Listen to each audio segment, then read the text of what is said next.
few things to begin with. First of all, you should be knowing how to proceed. Fine. You all understand that there are three components of exam: your prelims, your mains, and your interview. Do we require a separate preparation for all? We require a separate preparation? No. Fine. You don't require a separate preparation. We have to go for the preparation together. Okay? And out of all this, the biggest challenge for general studies is mains in its own sense. Why? Because of the amount of syllabus to be covered.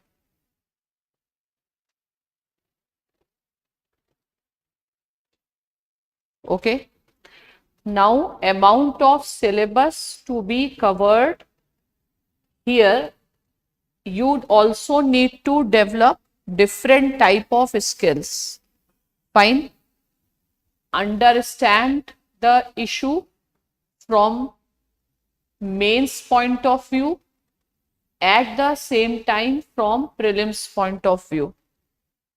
Few topics are going to be common topics. Again, you will have to know how to write. Writing is the most important part of the mains. And writing requires what part? First of all, information. After information, ability to analyze and ability to think. Writing will not come so easily. Writing will be the most difficult part. It requires ability to understand how to think. Is that clear? We will be emphasizing on the writing part in two ways. Okay. So that will be actually a very core area of your preparation. Two ways. First is you will have a weekly test in two methods. One is prelims, another is mains. Alternatively, we will be doing. Okay. Now, what is the purpose of this test? This purpose of this test is your revision of the syllabus which has been covered up till now. Okay. And in this test, initially, the type of questions we will have for prelims and mains, they will be simpler questions. Okay. As your capacity will increase, we will bring you to the level which is required. Okay. But we will also be doing things parallelly. Parallelly means this is going to be a process which will continue, but one day, either on Sunday or Saturday, they will tell, most probably on Sunday, I will be taking your master class.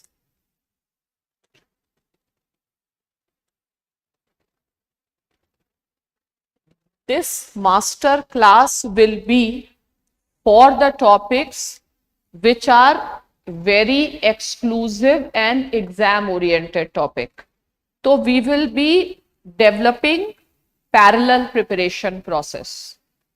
Fine. What will happen? It cannot be done separately. Time will not be available. But don't worry, I will pick up the issues, varied issues. You can call it contemporary issues. Fine.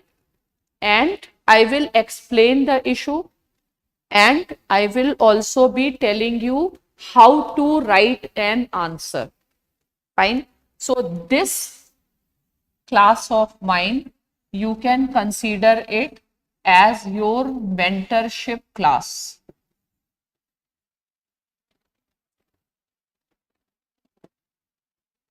Fine. What I recommend, you make notes on loose sheets. Okay, so that you can keep on adding to your notes. Plus, you can categorize the things. Okay, later on, put it in the files. Again, whichever test, suppose in polity some section is taught, some test is taken, that test you should attach to your notes of that topic.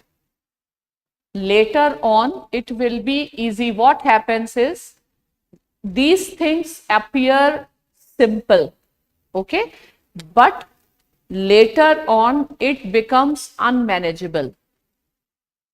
तो हम based on experience अभी से उन चीजों को करेंगे. आप चाहे तो कॉपी में भी लिख रहे हैं, स्पाइरल में लिख रहे हैं, लेकिन कैटेगराइज करके रखना है. नेक्स्ट क्या चीज होगी, जैसे we will also be providing you the online lectures of the current. Plus, you will also be studying from your own the current part. Suppose I have discussed UCC, okay? Then some article has come from paper. You read it, you want to attach it. तो ऐसे notes को अभी अगर हम manage कर लेंगे तो आगे जाके हम नहीं कर पाएंगे. ठीक है, जैसे मान लो I teach you on some topic on inclusive growth, फिर उसमें बार बार वैल्यू एडिशन होते रहेंगे. Suppose some new report comes, इसलिए if you will make notes in loose sheets and maintain the file, this is easy. But again, you should not lose it, because notes will be a evolving notes. Okay, again we will be starting with one subject, polity. You know, polity is the core area, and that is why, and for polity, your basic reference book, they will also be giving you material, but every student takes Lakshmi Kant's book.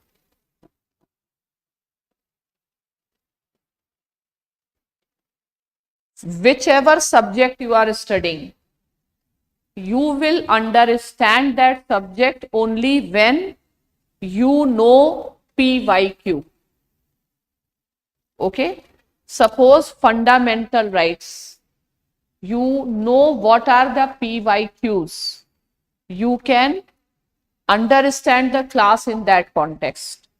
So primarily, Kumud sir will take care of your prelims portion. I will be taking care of your mains portion, so that you don't worry. Even while teaching the mains portion, I will tell you the from prelims point of view. First of all, we have to study everything, because one thing is connected with the other thing. At the same time, few things are needed only for information, few things are needed for examination, plus we have to score better than others, so we need to put some extra effort into that. Okay, so from your side, or you must already be having, do you find polity difficult? See, in polity, students feel as if they have to remember articles. You don't have to remember articles. Fine. Again, focus should not be on too much memorization of facts. Why will you memorize facts when in prelims question is also there and answer is also there? Okay, even prelims question is also very, very conceptual question. So we will work on two level strategies. First is backgrounder level. Fine. Your background, sir, will be preparing, but parallelly I will also be starting. From the beginning, don't be over ambitious. Over ambitious means I do this, ultimately doing nothing, because we all get puzzled. Okay, so it is again, every time I tell, it is also a personality test. Which skill of personality will be required? Perseverance. Be patient. Your capacity will develop gradually. Gradually, when different subjects will come, you will start understanding. Now, you know the pillar subjects: polity, history, geography, economy, and science. Plus, there are certain subjects which are going to be asked only in mains. Let us say disaster management. You don't need to give too much time. Okay? Internal security, these type of issues. So you, from your side, you will focus more on your prelims preparation. Newspaper also, no confusion. You should read only Hindu, no Express, nothing, because we don't require so much information which they give. At the same time, you will also not be able to process that much information. Okay? Anything else? So, first of all, anything that troubles you, any specific need, they will also be allocating a very good mentor. Abhi ke liye for polity, Bhagwan, you told, he will explain you. Agar there is some issue about the teacher, class, administration, you can always approach to me. ठीक है, आप approach करें, शुभांशु को approach करें कि यहाँ पे problem है. In the beginning you take some time to develop frequency with the teacher. ठीक है, तो एक बार आप और टीचर फ्रीक्वेंसी पे आएंगे, there will be no such issues. तो I will be taking care of your mains issues. Anything else? आपके कोई question, any question of yours? Take notes, revise. You know your scheduling, date, like timetable and all. This is also very important from the very beginning. You should work in a systematic manner. There is no need to overwork. Go in a smooth manner, in a manner which is not putting you under any sort of pressure, because that is not required. From the very first day, don't do the type of preparation which you do 2 months before prelims or 2 months before mains. Okay? More importantly, focus on developing the right attitude and the approach. Okay? So anything else? You want to ask any question? You all are clear about everything? Okay, fine. So all the best. We'll meet on Sunday. Okay? Thank you, ma'am.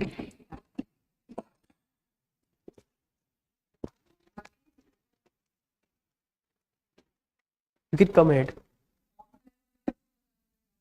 Sure. Very good afternoon to all of you. My name is Shubhanshu Jaiswal and I'm one of the coordinators here. So I'll be helping you with all the nitty-gritties of your course. Okay. My first question, how many of you are appearing in UPSC 2025, the target year 2025? Okay. Remaining 26 for the 27. Yours? 25. Okay, cool. So few things that I want to inform you today. I hope you all are familiar with the UPSC exam pattern. There are 3 stages. Each paper is having this much of marks. Fine. Syllabus you are well aware. We'll very briefly, we'll also provide you a handout. So just few things which I want to inform you are here.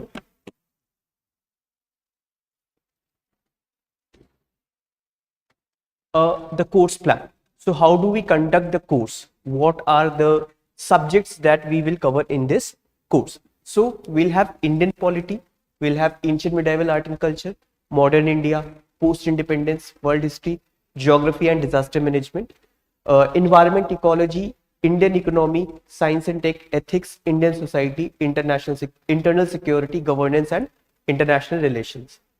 ठीक है, अभी जो समझ में आया होगा वो ये है कि the course will last long. Okay, so there are approximately 310 lectures. So naturally this course will run for around 11 months. Okay, we will make it a task that we finish it in the 11th month. However, in order to make the things smooth for you, I'm saying this because this is May. We are at the May end.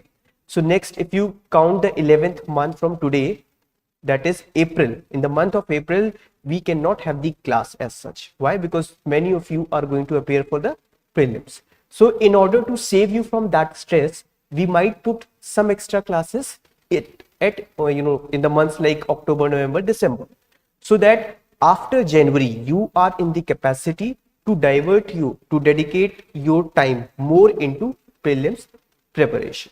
So the course and the subjects, everything will be done in that way that strengthen your preparation. Never feel that you are vulnerable. If you feel puzzled, if you feel confused, which might happen, it is very natural. This preparation is not easy. The diversity of the subjects, the patience that you require. So you might need someone's support. For that, you can always reach out to teachers. Then you have the mentors, you have also in-house teachers, you have us, the management as well. So if you ever face any problem, come and discuss it. Don't keep it to yourself. Okay. So the batch is starting today, 27th. Your batch timings will be 2 to 4 p.m. However, at times, in order to, as I said, finish the syllabus early, we might have extra classes. Batch duration, tentatively 11 months. And the total lecture will be somewhere around 310. You must be thinking why I'm saying so much of tentative, because you see, class flow is not something which can be decided very mechanically. No, at times the classes get extended due to the doubts of the students. अगर news में कोई topic आ जाता है तो फिर वो ज़्यादा discuss होगा. So that kind of variation results in the variation of your overall course time. For your general issues, let's say you have anything in very personal, okay, you want any kind of help, okay, there's something you want to back up, you have missed certain classes, you have examination in the college. For such issues, general issues, you can always write us a mail at gs@shubharanjan.com. For academic, purely academic consultations, you want to discuss it with the mentors or you want to discuss it with the teachers, for academic part, always reach us through this email, gsmentor1@shubharanjan.com. You don't write it, you will get it in the group itself. Okay. For technical issues, since you are offline students, I assume you won't be having as such any typical issue, but our online viewers, you have the tablet. Sometimes tablet might not work due to the technical issue. Maybe at times there is a disturbance in the server or in the internet from your end. So in such scenarios, you don't need to panic. You just report it to the technical team through this email. You can also call us on our helpline number. We'll get back to you as soon as possible. Okay. You'll get all this on your Telegram group. So our primary mode of communication will be Telegram group. So what all will you expect? Can you expect there? First, your monthly schedule. Suppose we are starting polity today. So it's my duty to inform you that for the next 1 month, you will have polity classes. Who will take it? What time it will be done? And accordingly, you can make your own revision plan, etc. Fine, because you have optional classes, you have other engagements, college classes, etc. Fine. Apart from that, every week we will send you the weekly time table. Okay, schedule जो होगा एक overall polity का वो तो आपको मिलेगा, वो अलग है, बट आपको किस दिन कौन सी क्लास होनी है वो फिर से एक बार आपको हर संडे की इवनिंग तक मिल जाएगा for the next week. Okay, so ये आपको ध्यान रखना होगा, आपके उस टेलीग्राम ग्रुप को एक्टिवली देखना होगा. ठीक है, सारे नोटिफिकेशन वही जाते हैं. Then after the class we conduct the doubt sessions. Since you are offline students, you can consult the teachers directly here, and you can consult the teachers, you can ask your doubts in between the lecture as well. But for online students, it becomes very important to clear your doubts, and for that we schedule a Zoom session. Zoom session is scheduled just after your class. So for example, the class gets over at 4:30, so 4:40 we can expect you to join the Zoom session, and wherein you can interact with the faculty and clear your doubts. Fine. Apart from the weekly timetable, you will also get that syllabus which is going to be in your weekly test. Test कब होना है? Sunday को. Objective होगा या subjective होगा ये आपको again Telegram पे बता दिया जाएगा. उसका सिलेबस क्या है वो भी आपको बता दिया जाएगा. Since this is going to be the first Sunday, we might not have the test. Fine, because अभी we understand this is your first day, so we'll start the things at ease pace. Okay, going forward we might increase the difficulty level, we might make it more challenging so that you get equally prepared for the exam as well, because one thing you all agree is that the exam is extremely competitive. Fine, so all the very best wishes from the entire management and the team of Shubhra Ranjan IAS. We welcome you here. In case you have any doubt, in case you have any problem, feel free to come to me. You can discuss your challenges with the faculty members as well, but थोड़ा सा wisdom use कर लेना. ऐसा नहीं होना चाहिए कि technical चीजें टीचर से पूछ रहे हैं. टीचर से आप एकेडमिक पूछिए, हमसे आप टेक्निकल या मैनेजमेंट रिलेटेड. ठीक है, और अगर कुछ भी ऐसा आपको इनपुट देना है उसके लिए भी you are more than welcome. I hope this suffices. ये जो exact email ID and contact number है ये सब आपको टेलीग्राम पे मिल जाएगा. अभी इसके अलावा कोई आपको डाउट है, कंफ्यूजन है?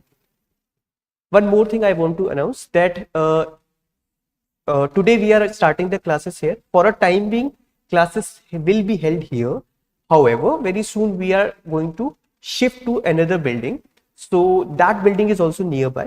So at that time we'll change the venue, but again we'll inform you. Okay, so for now generally this classroom is going to be your class. Fine, good to go. All right, I would like to welcome Kumud Ranjan sir. He takes polity here, and in this preparation he is going to play a great role. So thank you sir.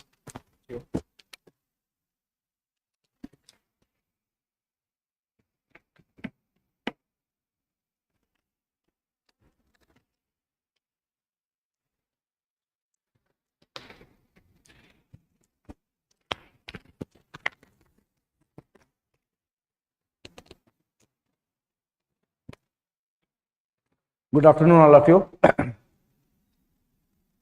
I am Dr. Kumud Ranjan Singh, and I will be there with you for the Indian Polity section of the General Studies paper. The lectures will be taken by me, and it will be mentorship by ma'am also. She will be taking a special classes on Sundays, as she may have told you also. As it is my first interaction with you, there are certain things that I will like to share with you with respect to the approach of this section. You see, every section of the General Studies paper, it has got its own approach. History has to be read from a different point of view. Then we read science and technology, economy from a different point of view. And when we talk about Indian polity, obviously a different approach is there.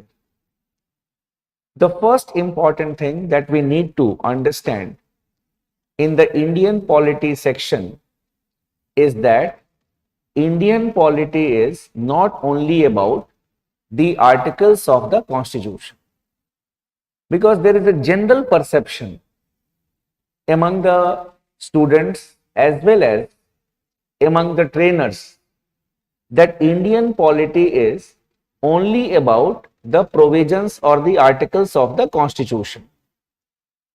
But I said it is a perception. It can be a misconception also. You see, among most of the trainers also, basically, this is the general feeling that you will have to read all the articles of the Constitution. But you see, Indian polity is more than the articles of the Constitution. You will not have to mug up the articles of the Constitution as such. We will have to develop an understanding about the provisions of the Constitution. For example, if with the help of this smart board, I discuss with you the process for the creation of a new state, and then I'll say that this process has been mentioned in article number 3. For you, the process is more important. For you, the process is more important than the article number. No one is going to ask you what is article 3, what is article 4, what is article 1. It is not like that. It is not a quiz contest. It is also not general knowledge. It is general studies. So then, with the help of this board, if I discuss with you the process for the impeachment of the president, and then I'll say that, okay, the process of impeachment has been mentioned in Article 61 of the Constitution. So for you, the process is more important, because in the examination, the question will be, which of the following statement is correct regarding the impeachment of the president? 1 and 2, 2 and 3, 3 and 4, ऐसे करके.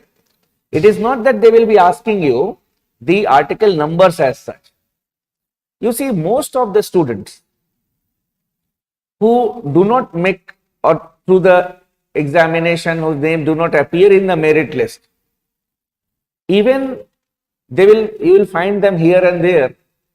They will try to, in the beginning when you start preparation, you will come across such type of students who will tell you that when you are having a cup of tea, then oh, you have started preparing.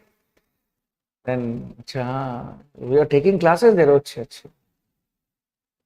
What is this article?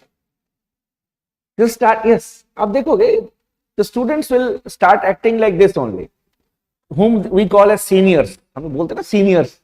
मतलब वो हमसे पहले they have started the preparation. That is seniors.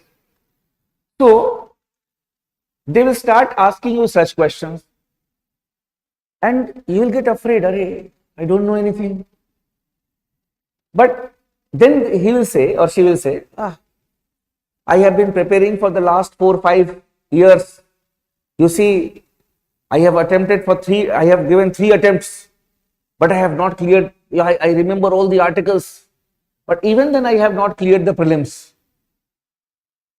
Then the answer that you need to give him or her is that you did not compete in the prelims examination because you mugged up all the articles. You did not try to understand them. So someone mugs up all the articles, but he will not, we can say, compete with the prelims once. The message is very clear that you need to develop an understanding with respect to the political system. It is not about mugging up the articles of the Constitution. ये तो रटने होके सब कर जाते compete. And not only this, you see, there is other aspect. When we are on this side, it is very easy for a polity teacher to say that you remember all the articles. It's very easy for me. Oh, you remember all the articles. It is very easy for a history teacher to say that you remember all the dates. It will be very easy for an economy teacher to say you remember all the data. But when we are on the other side, the things are not as easy as we think. Because we are not the experts of this subject, but yes, we have been reading this subject for long. For example, I have been teaching since 2002. So I have been teaching the same subject. I have done my graduation in this subject. I have done PhD. So basically, it is my core area. So for me, it is a part of life for me. But for you, you have to read so many subjects, 14 to 15 sections, as Subhanshu sir was telling you, that polity, history, internal security, disaster management, international relations. I was sitting there and I saw that he was talking to you regarding all these things. So 14, 15 sections, you cannot be an encyclopedia. No one can be an encyclopedia.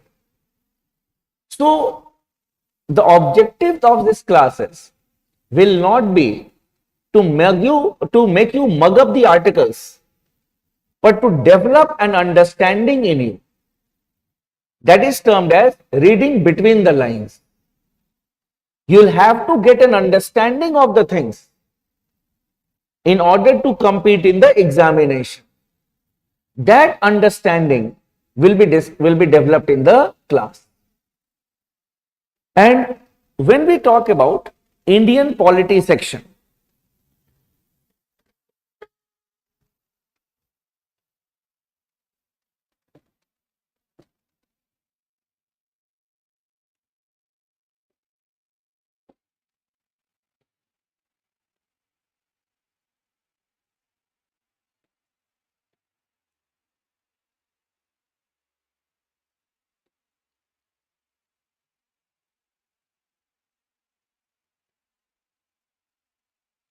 there are two aspects. One is the constitution,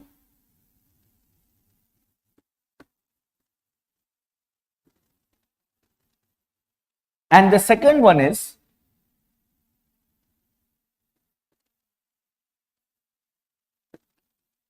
working of the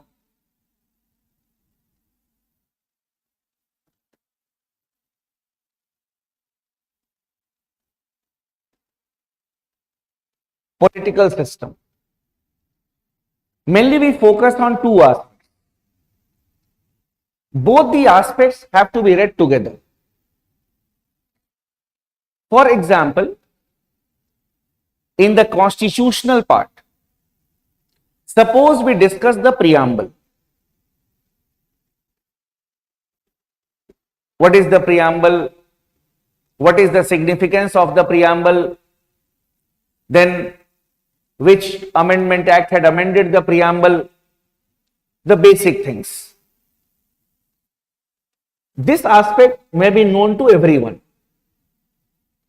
that which amendment act had amended the preamble. Anyone who prepares for any competitive examination, he knows that 3 words were added in the preamble, that is socialist, secular and integrity. But we will be discussing the other aspects also.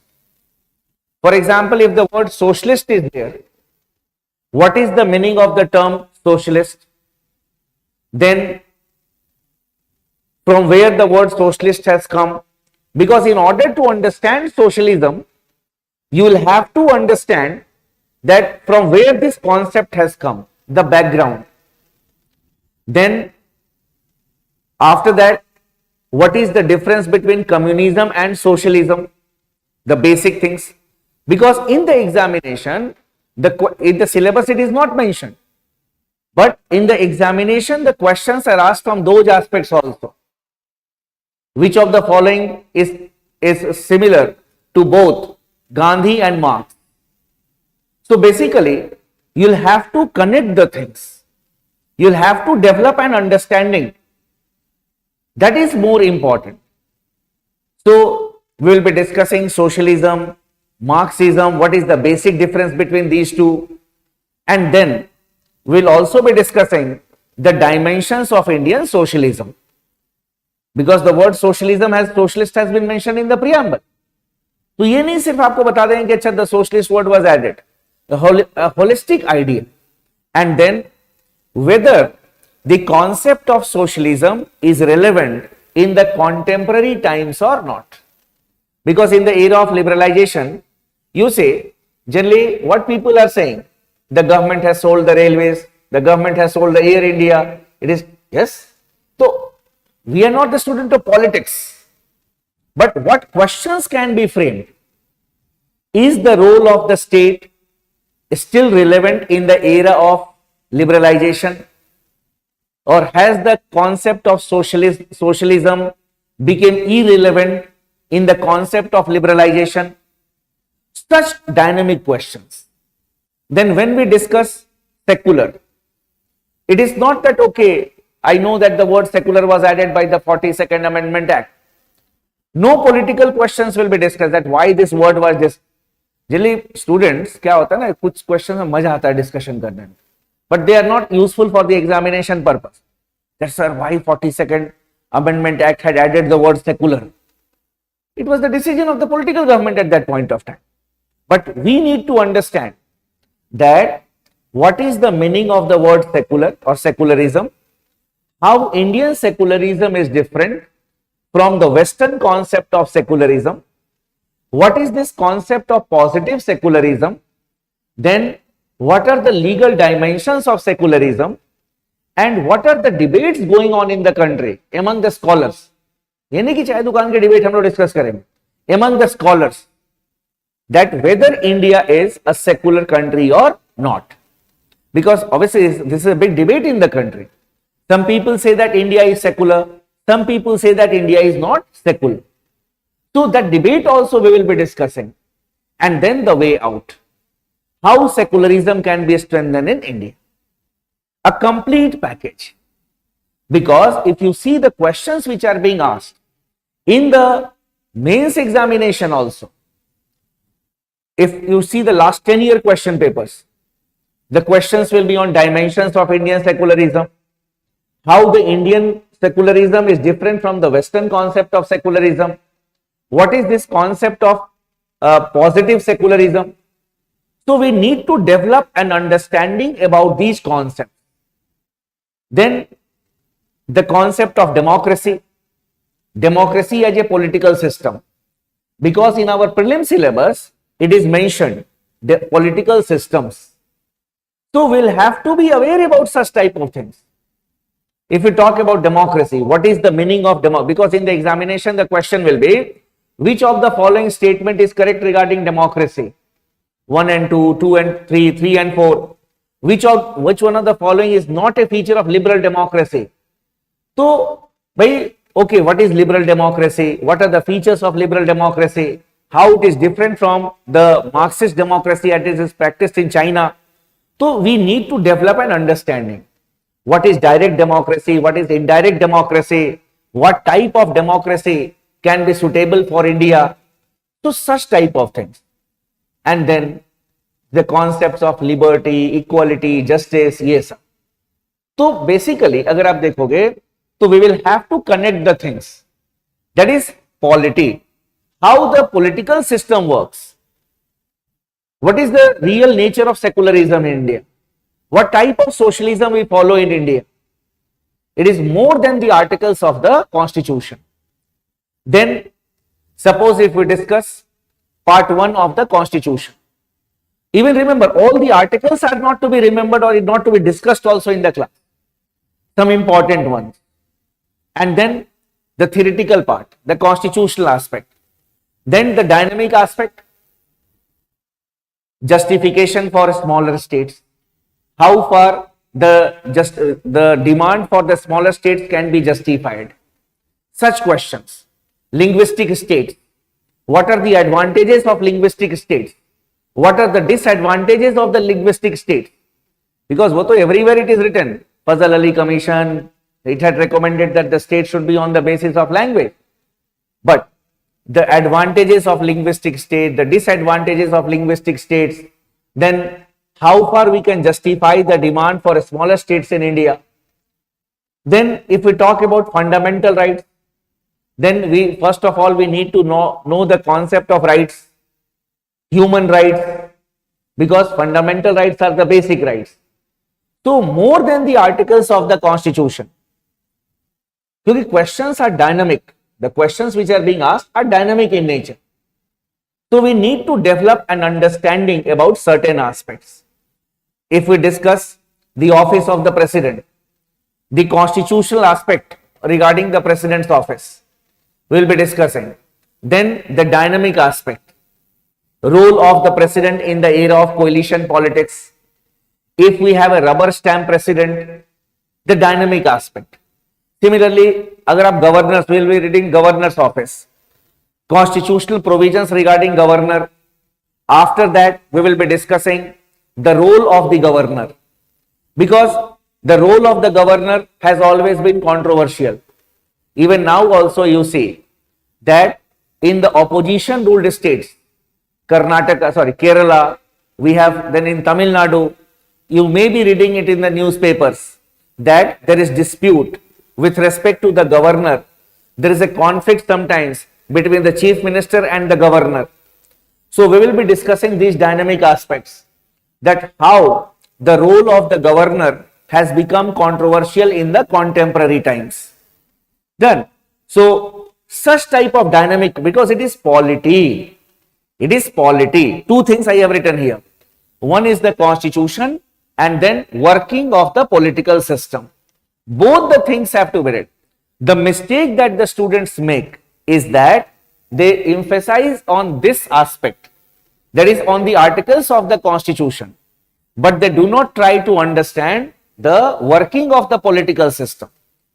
Similarly, if we talk about elections, we are not supposed to discuss only the provisions with respect to elections in India. It is not that we should know only about the election commission, but we need to know that what is a national party, what is a state party, what is the criteria for the recognition of a political party as a state party, criteria for recognition of a political party as a national party. And not only this, you may be reading it in the newspaper or hearing it, star campaigners. In the elections, star campaigners. The party has released the name of star campaigners. So what are star campaigners? Then, so ye sab cheezein, these things will be developed in the class. Then how the elections are actually conducted, who is the returning officer, who is chief electoral officer, presiding officer, polling officer, ye sab jo hum, the things that we hear. So polity is a complete package. It is not only about the articles of the constitution. We will have to develop an understanding on different aspects. So basically it is reading between the lines.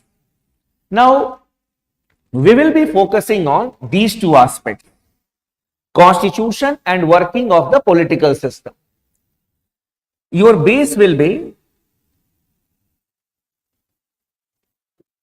the lecture notes.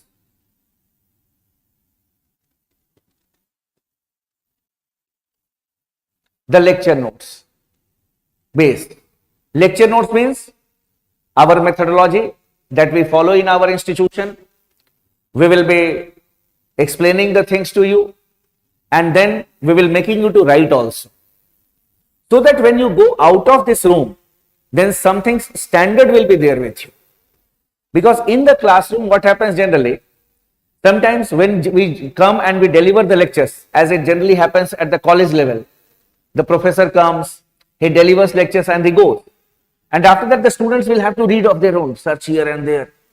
But, so that is a college method. Here basically, we will have to be very much focused. College में तो चलते रहता है, एक ही chapter एक महीने तक पढ़ाते रहे सर, विद्वान है. They are very much learned people. They can discuss with you the same, yes, the same.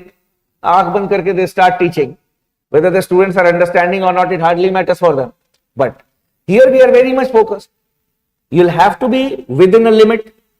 So when the things will be there in your copy, then it will be crystal clear. When you go home also, you can revise it.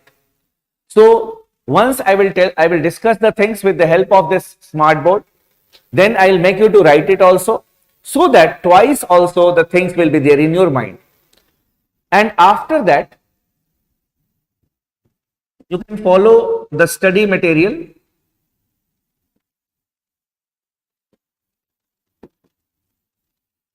provided by the institution.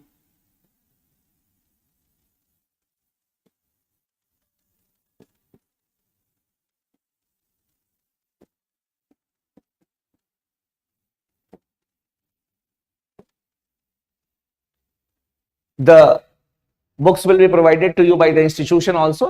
You can supplement it. And if you wish, you may read the NCERTs also, if you wish. From my side, there is no need. From my side. Because I will try to be your NCERT. NCERT में the things are simplified. अब इतना simply मैं आपको खुद ही बता दूंगा, there will be no need of the NCERTs also, to read NCERTs. Yes, but if you wish to read 11th and 12th, NCERT you can read. But sometimes the NCERTs are also very difficult to follow. If you are from the non-humanities background, it will be difficult for you even to understand the NCERTs. So after the class also, if you wish, you can read it. If you have to appear in 2026, 2027, then. If you have to appear in 2025, then you need to go with the class one. So there is one thing, no need to go through Lakshmikant's book. No need. Done. Generally, it has become a fashion symbol among the students. Even those who prepare for SSC examination, even for the PNS examination in this country, they carry the book of Lakshmikant. That is Indian Polity by Lakshmi. I have not seen that book. But even if you don't read that book, but if you are regular in the classes and you follow the lecture notes, be sure no one is going to stop you. अगर आपने किताब नहीं खरीदा होगा, then there is no need to purchase that book. You can spend that 600 rupees or 400 or 500 rupees, whatever is the cost of the book, in watching a movie also, or having some dry fruits also. That will be good for your health. But if you have not purchased this, there is no need to purchase that. इतने लोग तो पढ़ते हैं. Yes, everyone reads that book, but how many of they compete? You need to go beyond Lakshmikant's book. Then only you will compete in the examination. You will have to go beyond that book. It is not the Bible. ये तो इन्होंने business शुरू कर दिया है, Unacademy और ये सब कि हाँ Laxmikant 24 hours crash course. What is that? It's not a Bible. You'll have to read political system. So ये आप लोग हमेशा ये नहीं है कि भाई पर्टिकुलर बुक पर्टिकुलर ये there is nothing called that कि भाई उसको बिना पढ़े आपका नहीं होगा. So this will be your leg. And then coming the crucial part, the working of the political system. Issues will be discussed in the class also. For example, the office of the governor. We'll be discussing the dynamic aspect also of the office of the governor. How the office of the governor has become controversial in the contemporary times. Then, similarly, judicial activism, judicial review, public interest litigation, whether judicial activism has become judicial overreach, such type of issues. That is the dynamic issues. Then what are the issues in Indian judiciary? That is the problems that the Indian judiciary is facing. And what are the reforms that are required in the Indian judiciary? A complete package. वो तो class में we will be discussing. But you will have to do value additions to the lecture notes. That is very important. How a topper is born? Topper is the person who takes guidance from the class. But the topper, what he does or she does, she will be doing some value additions also in the lecture notes. That is very important. Because you see, the same things are taught by the teacher. Many students are sitting in the same class, but only one or two compete. Why? All have read the same notes. Because the students may have done value additions. They have moved beyond that. They have got an idea that, okay, these things we have to read. But value additions you will have to make. How you will be doing the value additions? For that, any national newspaper,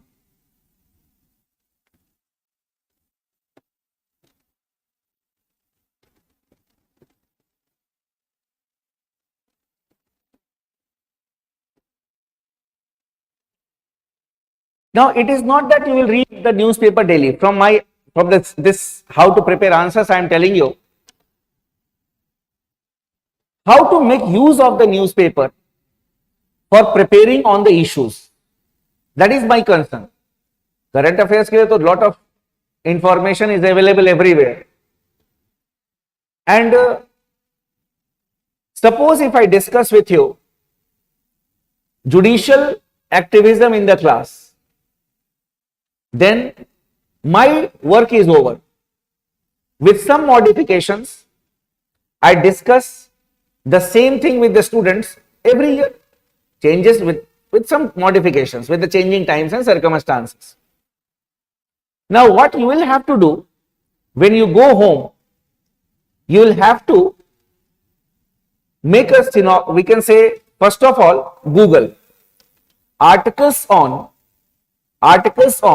judicial activism in the Hindu, articles on judicial activism in the Indian Express. You will have to be very much focused. ये नहीं articles on judicial activism, वो 4-5 coaching वाले हैं, उन्हीं का पूरा you will get the things. And even if we don't know that who has written that article. But in the newspapers, scholars, those who really have worked on this field, who have got knowledge, they will be writing. Some former jurist, or we can say a person who has seen the things, an eminent lawyer, his articles will be there on judicial activism. Not only this, suppose if a speech has been given on judicial activism or judicial activism, judicial overreach, the word has been used in any speech which is there in the newspaper, you will get an idea about it. For example, if the Chief Justice of India has delivered a speech, so his speech will also, the crux will also be there in the newspaper. You can use it. Last month, retired Justice Ranjan Gogoi, he was addressing the Guwahati High Court in a function, and he had talked about judicial activism, judicial overreach. A smart student, what he will do? This is the speech, and he will take the best out of that. Okay, the former Chief Justice of India had given his views on judicial activism, judicial overreach. Your answer will definitely be others from the will be different from the others. This is how you can differentiate your answer with the others. That is the value addition that you need to make. This is where the students are lacking. वो तो समझते हैं कि Laxmikant is the Bible. So you have to go beyond that book. Then only you will be a topper and your name will be there in the merit list, which will be prepared by the UPSC in the year, which will be appearing in the examination. Such type of value addition. ये नहीं कि रोज का रोज आप news पर, that is a different purpose is there for that. So any national newspaper I have said, so the way in which you should be using the newspaper to do value additions. Then apart from any, we can say, View magazine,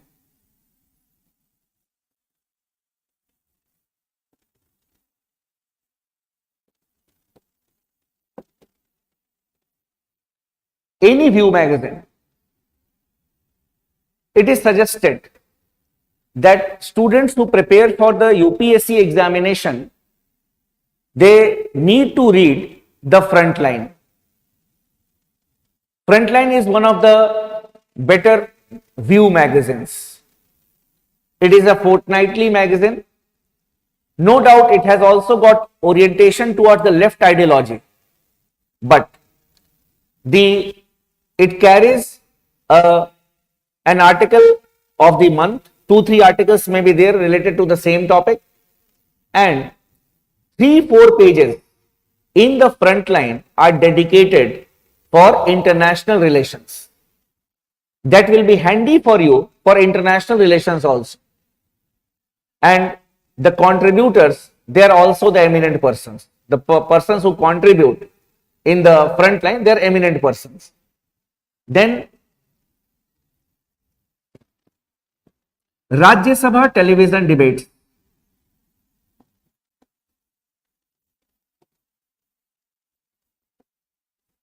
Rajya Sabha television debates. Technology can be used in two ways, for making you or for destroying you.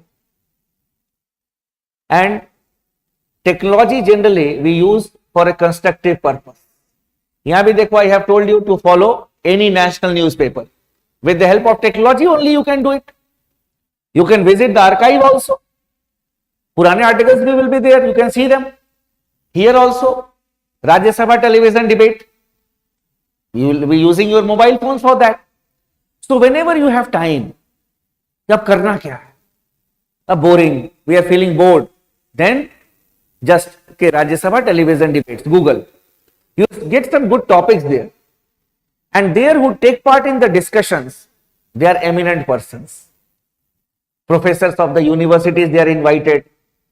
It is not a Ask Tak debate, or we can say a debate on India TV.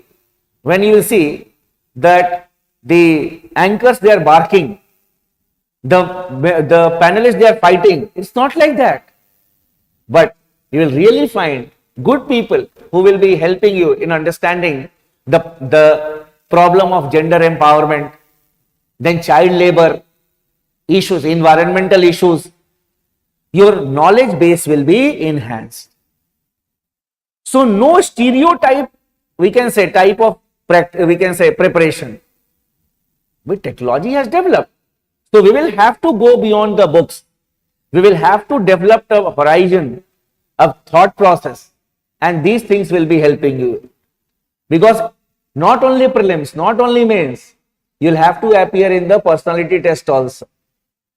So from the very beginning, there should be holistic preparation for the examination. Then, whenever we talk about this polity, every political system works or functions in accordance with the constitution of the country. Now, in the class, we'll start from the scratch, matlab basics, because generally I have an idea that the students know nothing. So from the scratch we will be starting, and then we will be going to the highest level that is required from the examination point of view. Now, to start our discussion, first of all, the word constitution.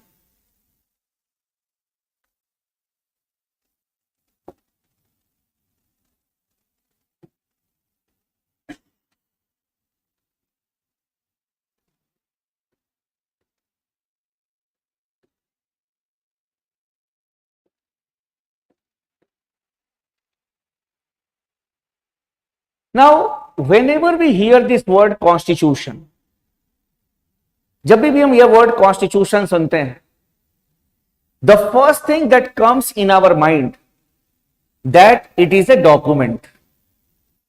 It is a document. What type of document? It is a written document. It is a legal document. Generally, the idea that comes in our mind. So, whenever we talk about this word constitution, the first idea that comes in our mind that it is a document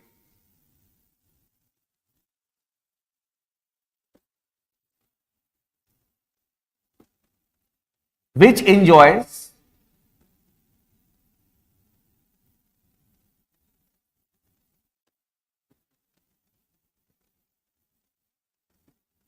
special legal sanctity.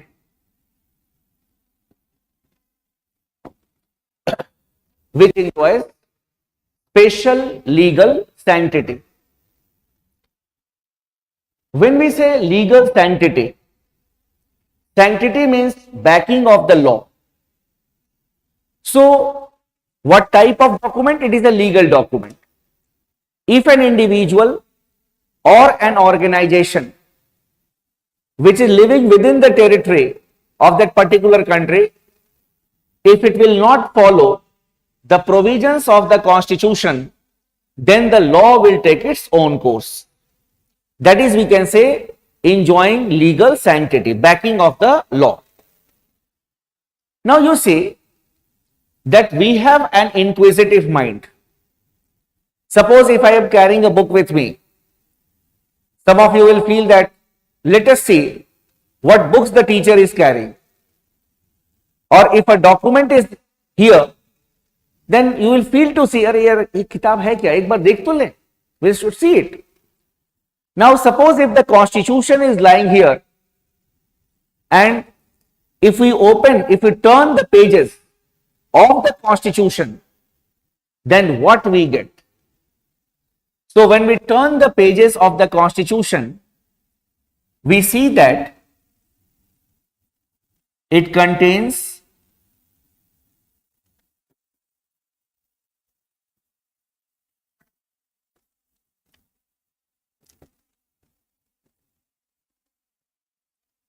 the principles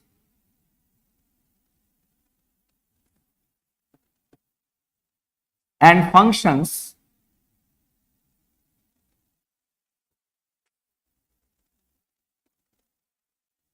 of the organs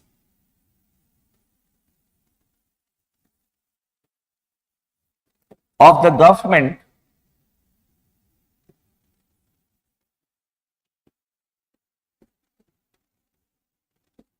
of a state.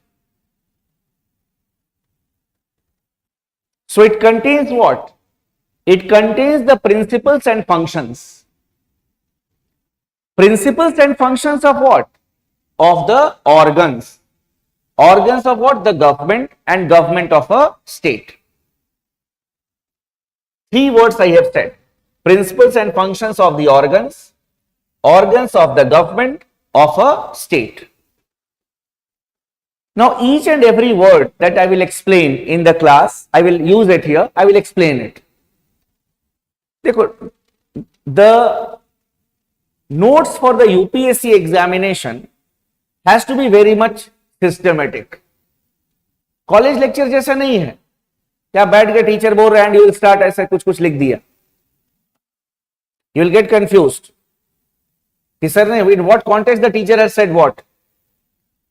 This is your running notes. आप जो copy बनाओगे तो ये आपका running notes है जो अभी आप लिख रहे हो. ठीक है, मैं कुछ चीज ऐसे लिखते रहूंगा, कुछ चीज जहां अलग से लिखवानी है मैं बोलूंगा कि yes you write it. This is our running notes.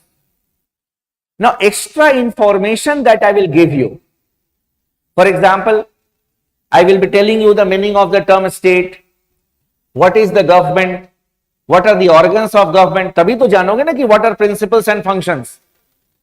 So what you can do is that you can, after writing the explanation, okay, state, organs, then what you can do is you can make a table. उसको table कर दो. Okay, this was the extra information, so that the next point that I will tell here, it will come here and you will be able to correlate the things, that these points were the explanation of the second point. ऐसे लिखना है. तो यहां पे आप उसको box में बना लेना लिख करके इस तरह से, या आप साइड में कहीं पे इंफॉर्मेशन लिख लीजिएगा. Now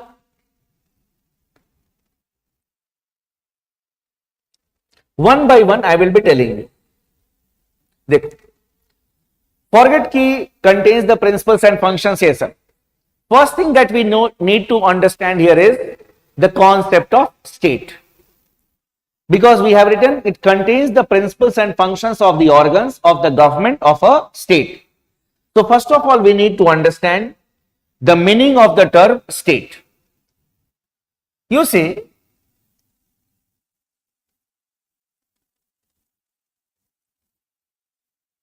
whenever we hear the word state, state has got different meanings at different places. For example, in the context of India, when we say states, Haryana, Tamil Nadu, Jharkhand, Punjab, Manipur, Sikkim, they are termed as states. Now, when we talk about the chapter on fundamental rights and the directive principles of state policy, there the word state has been used in a different context. The state shall not discriminate among the citizens. The state shall strive to secure. So the word state is there. There, in a layman's term, a state will mean the government, whether the central government or the state government or any authority, local government. That is the concept of state. The state shall not discriminate. But when we talk about the concept of state in political science, state as a concept in political science, then state here will mean a different thing. State here will mean an entity having four elements. You can write it here. The elements of the state.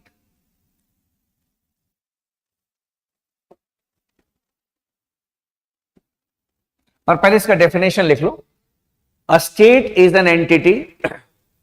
A state is an entity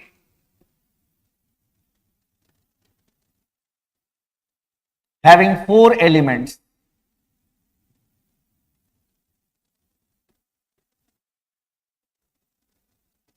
Having four elements.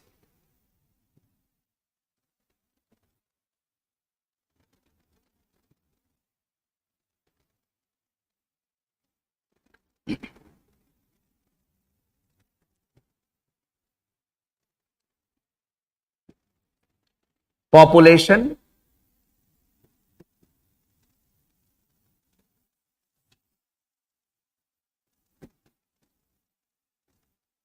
territory,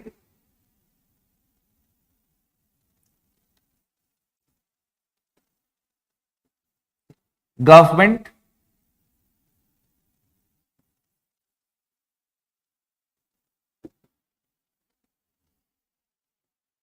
and sovereignty.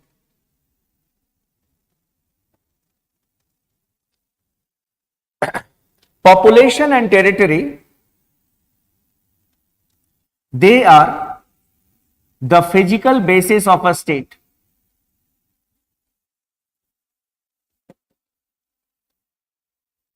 They are the physical basis of a state. You can see them. Okay, these people are living within the state. Then the population of a state cannot be fixed, but the territory has to be fixed. This population must live within a defined territory. You can see that, okay, this is the territory of this state. Then government. Government is the political basis.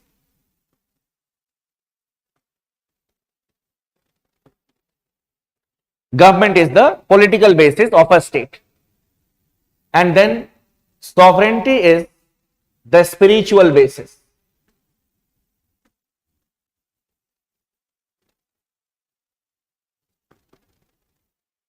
It is the spiritual basis. How many of you are science students? Okay. How many of you have read humanities? Arts subject कितने लोगों ने पढ़ा है? ठीक. At the college level, सब? अच्छा ऐसे ही पढ़ा है. How many of you have read political science? None of you. So you have read political science. You have also read political science at the college level. Okay. So most of us are from science background, non-political science background. So I'll try to make the things easier for you. You see that when we एक करके पहले चलो ये we know the meaning population, territory, we understand it. When we talk about sovereignty, first of all, what is this concept of sovereignty?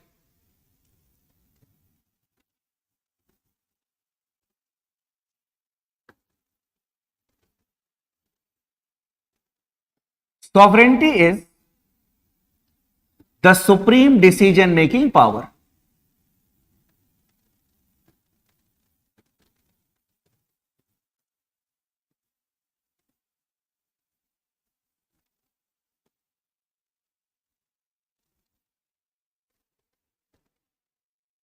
It is the supreme decision making power.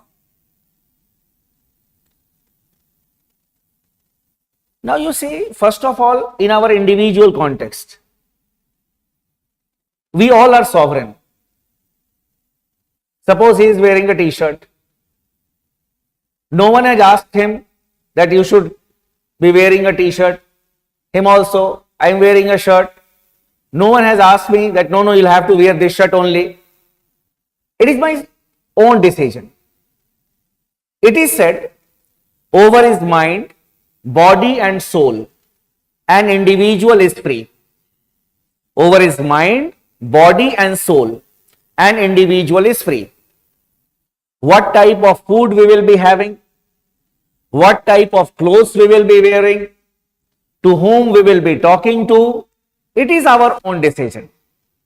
So over his mind, body and soul, an individual is free. That is sovereignty in our individual context. When we talk about the sovereignty of a state, here every state enjoys two types of sovereignty.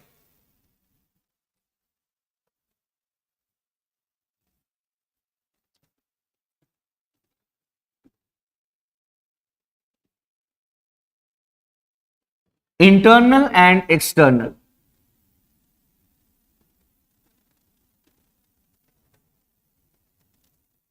Internal sovereignty means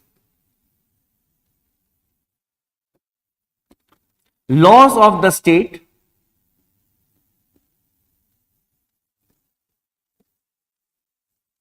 are binding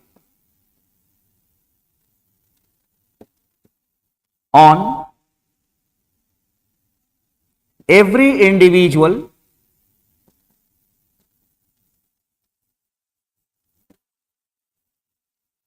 and organization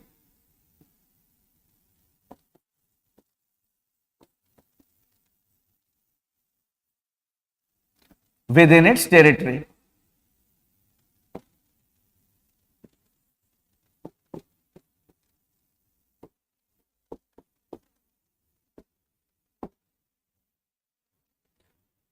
And external sovereignty means that the foreign relations are conducted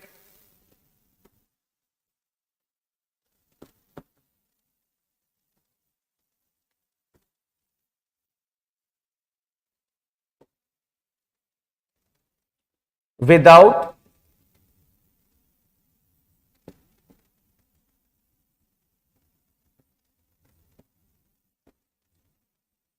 any external interference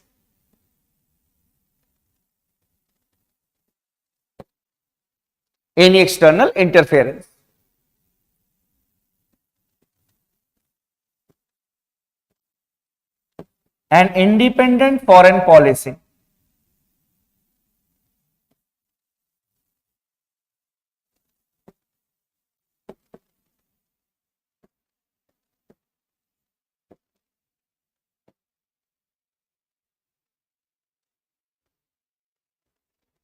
So here if you see, laws of the state are binding on every individual and organization within its territory.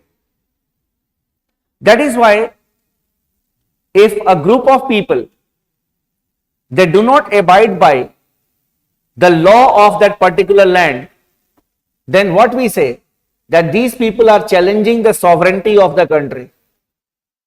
तो बोलते हैं ना कि law को हम नहीं मानते हैं, यहाँ के लॉ को, तो हम लोग क्या बोलते हैं कि भाई these people or this set of people are challenging the sovereignty of India. Then external sovereignty. Now here if you see that if we talk about the units, Haryana, Punjab, Tamil Nadu, Chhattisgarh, they have got population, they have got territory, they have got government. They can have internal sovereignty also to some extent, but they do not enjoy external sovereignty.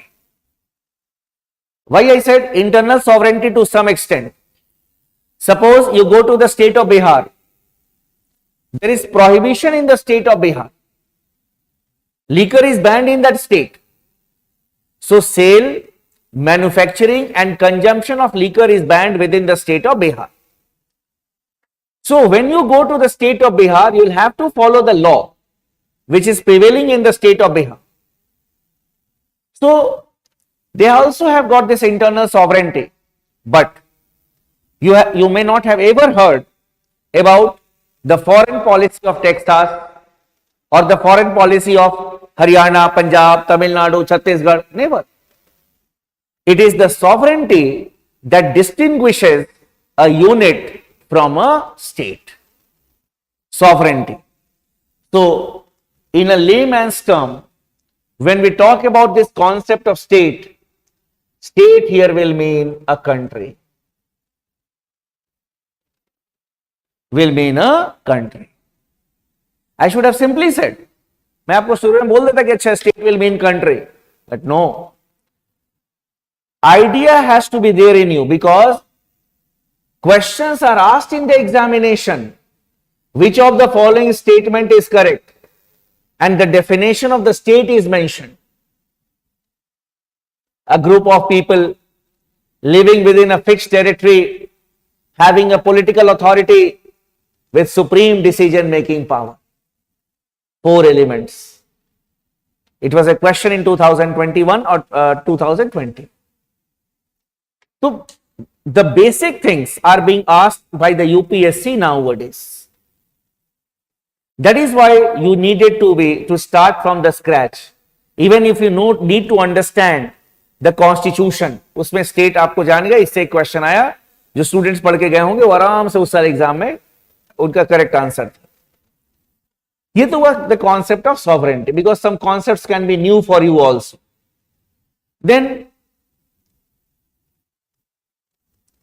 meaning of government. These are our initial classes. इसलिए मैं थोड़ा basics भी आपको I will be explaining to you. When we talk about government, now if I ask you that what is a government?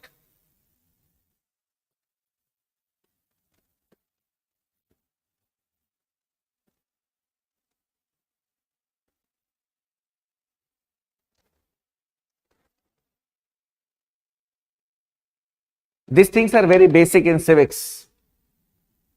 Suppose your younger brother, sister, or your sister's son, daughter, brother's son, daughter, anyone, kids,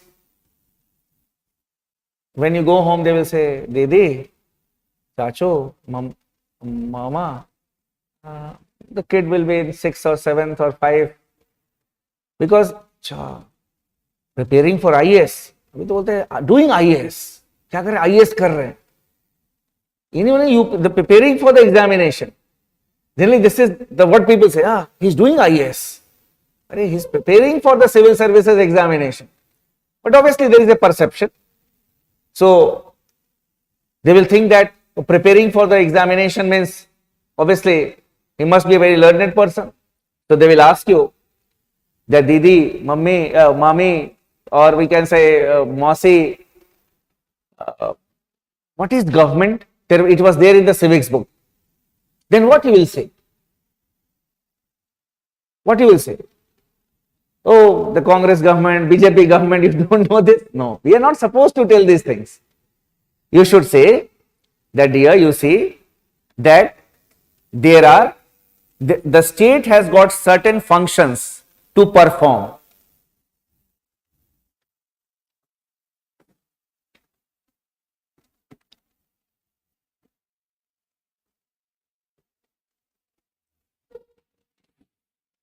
A state has certain functions to perform. A state makes laws for its people, law making,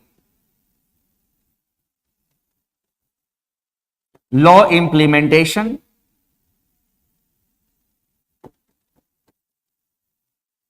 and law adjudication.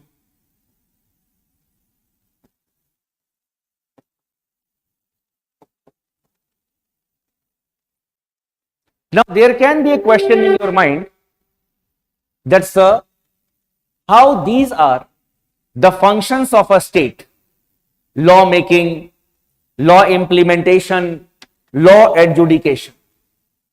Now, here you see that in our country, you know that the law is made by the parliament or your state legislatures make laws.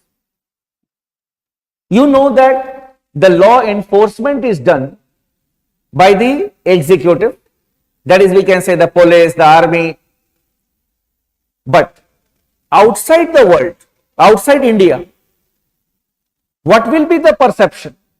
Suppose the Citizenship Amendment Act 2019 was passed and it was opposed by certain sections of the society. Then in the foreign media,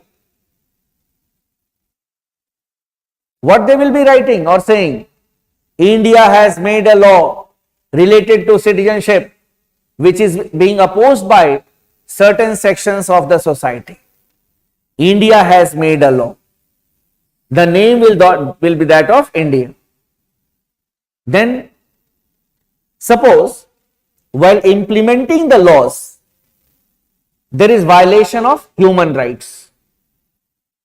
The high-handedness is done by the police or the army or the armed forces. Then you will say that the police has violated the human rights, the army has violated the human rights. But outside India, India has violated the human rights.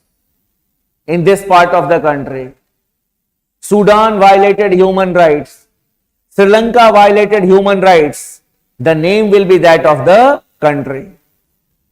And if justice system is not working well in the country, people are not getting justice by the court, then outside the country, what the foreign media will say? That country, it never imparts justice to its people. It never imparts justice to its people. The name is that of the state. So it is expected that the state will make laws for the people, it will implement them, and then it will give justice to the people also. And on behalf of the state, these functions are performed by an agency called the government. So, because when we talk about the state, so on behalf of the state, these functions are performed by the government. So, when we talk about a government, if we need to define a government, government can be defined as an agent of the state.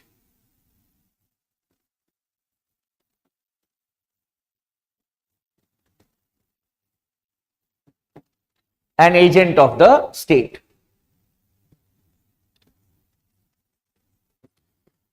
It is a machinery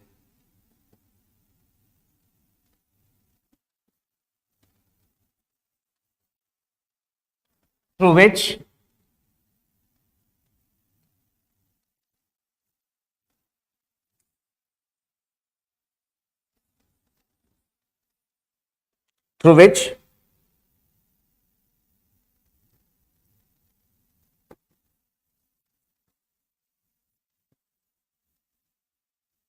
the laws are made, implemented,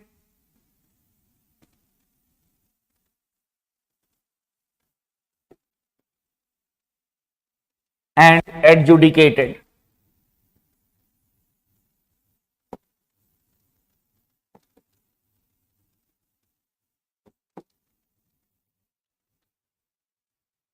This is the government. And so, if someone will ask you what is the government, so you should say that it is the agent of the state through which the state undertakes the different functions. Now, these three functions of the state, law making, law implementation, and law adjudication, these are exercised by three different organs. These are exercised by three different organs.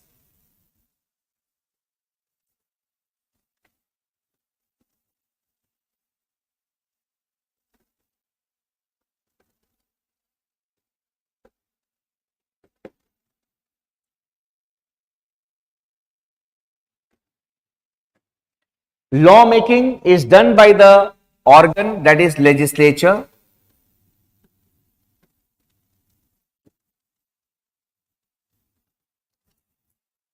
The law implementation is done by the executive. And law adjudication is done by the judiciary.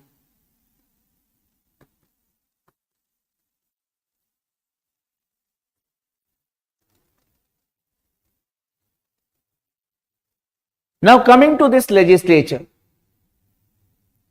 across the globe means when we talk about the countries, then every country has got a legislature. And we have seen that in some of the countries, there is only one house in the central legislature, and in some of the countries, we have got two houses. So, legislatures can be unicameral,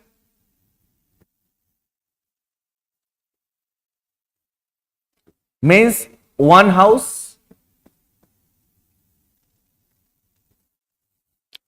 and bicameral,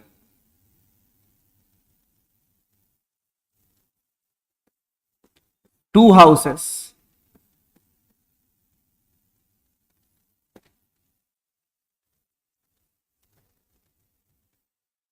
China, it has got a unicameral legislature. And in China, the legislature is known as National People's Congress.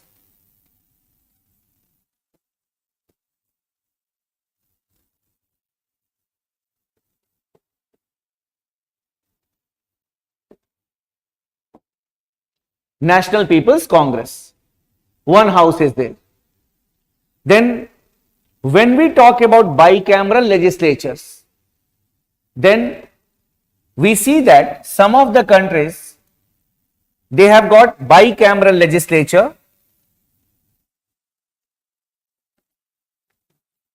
US, what is the legislature in the US termed as? Congress. So the US Congress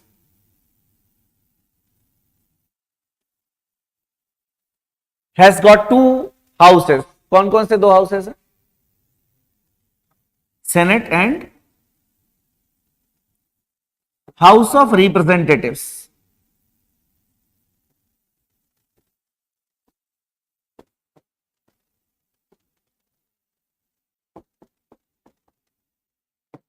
House of Representatives. Then, if you talk about United Kingdom, in the United Kingdom, the legislature is known as the Parliament. It is known as the Parliament. So, the UK Parliament, it consists of कौन-कौन से two houses हैं? Very good. House of Lords and House of Commons.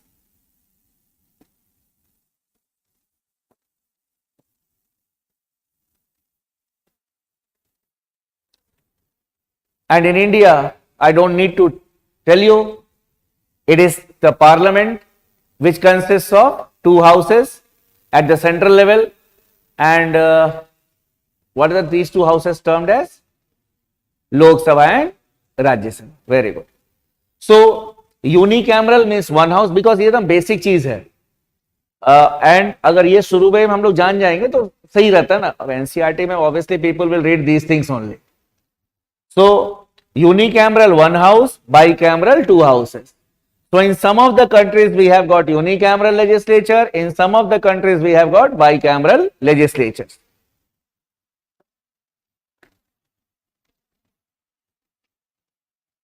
Then When we talk about executive, executive is also of two types: temporary and permanent.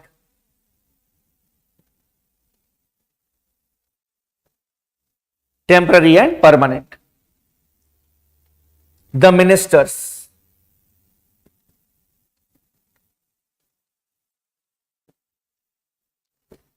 they are temporary executives, and the civil servants,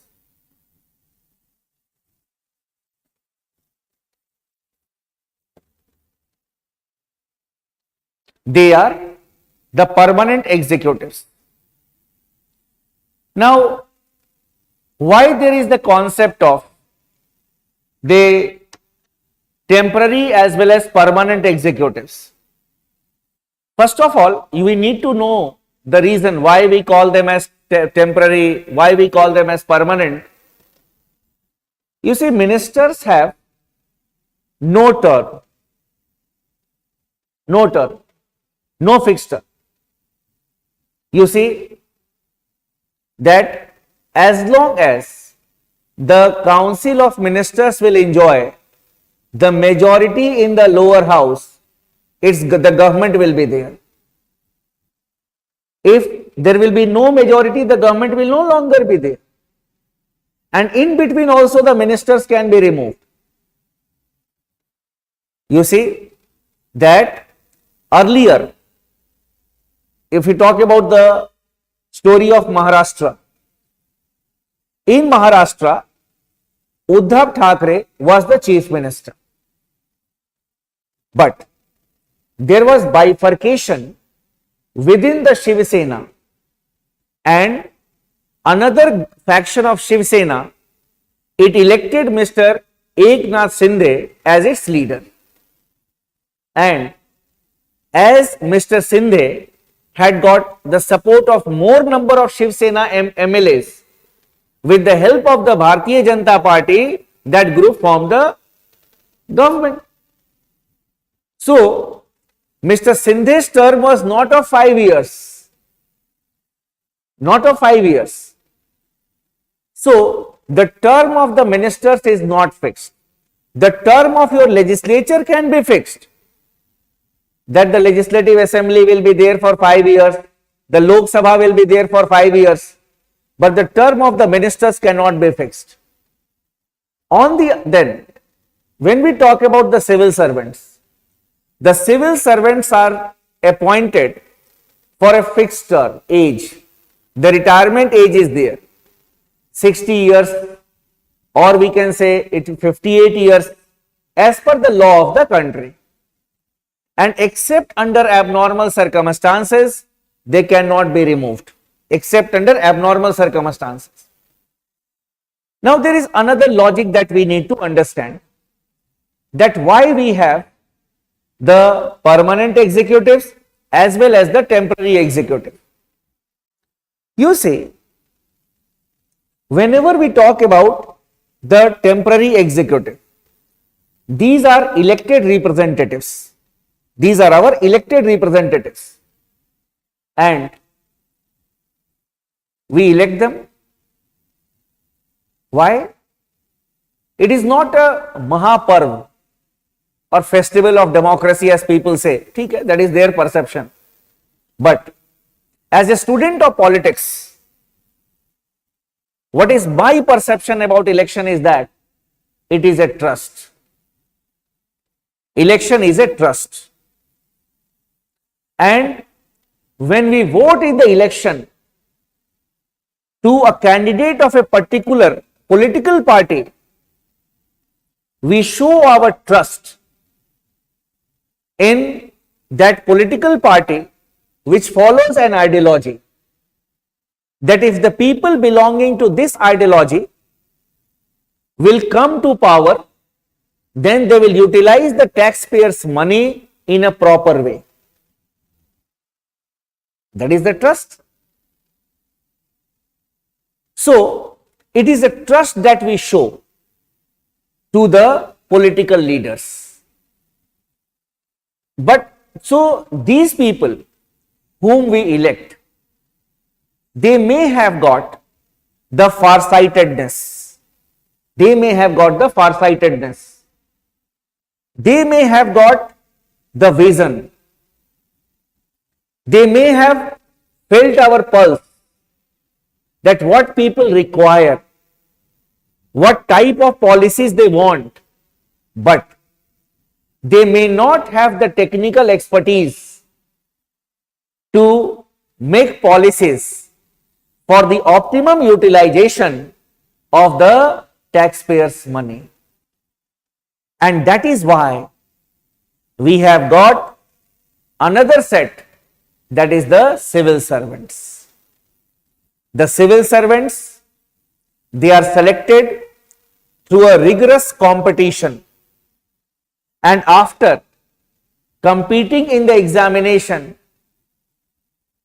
proving that they are capable of learning, they have got administrative aptitude, they are given training so that they can make optimum utilization of the resources.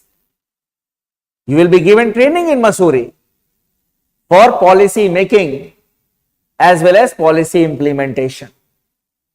You will become experts and you will help the ministers in fulfilling their vision. Both have to work together. Both have to work together. That is why we have got two types of executives in all the countries. That is the permanent executive as well as the temporary executive. दोनों को मिलके काम करना है साथ में. It is not that they have to work separately. That is why people's representatives are given respect, because people have shown their respect in the representatives. So if we talk about, and then when we talk about judiciary, it is the system of the court. Every country has got its own judicial system. Now if we talk about the constitution of any country, say the constitution of America. So the American constitution, it contains the provisions with respect to the US Congress. How many houses will be there in the US Congress? How the members will be, Senate will be elected? How the members of House of Representatives will be elected? Then after that, how the bills will be passed in the houses of the Congress, how they will amend the constitution, the detailed thing. Then the provisions with respect to the election of the American president, the impeachment of the American president, the powers and functions of the American president, and then the provisions regarding the US Supreme Court. Everything has been mentioned in black and white in the document that is known as the US Constitution. Similarly, if we talk about the Indian Constitution, therein also you will find the provisions related to the legislature, then the executive, and then the judiciary. This is what we had started with. It contains the principles and functions of the organs of the government of a state. समझ गया? So such type of idea has to be developed. That is what we call as reading between the lines. Reading between the lines. So I should have simply said country, but no, these things have to be understood. अब समझ में आया क्या है? What is this constitution? It contains the principles and functions of the organs, means legislature, executive, and judiciary. Now, one question I told you, the meaning of state, that can be asked in the examination. Second question from here, your understanding of the constitution. Now, basically, if we talk about the constitution, what is the purpose of the constitution? by talking about the principles and functions of the organs of the government of a state, what the constitution does is it restricts the powers of the government. That no, you'll have to do like this. You'll have to make laws on these aspects. That is putting limitation on the powers of the government. So here you can write as note,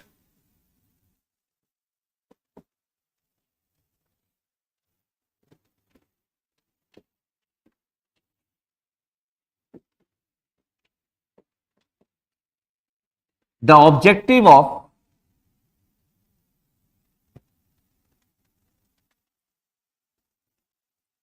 constitution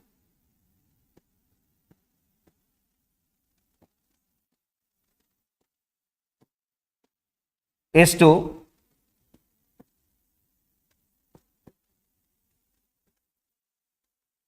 provide for a limited government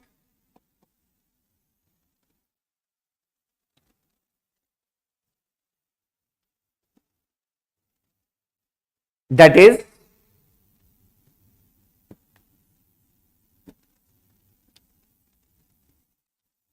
the constitution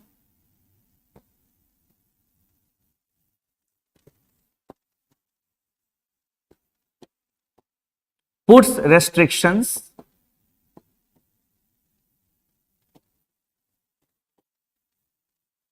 on the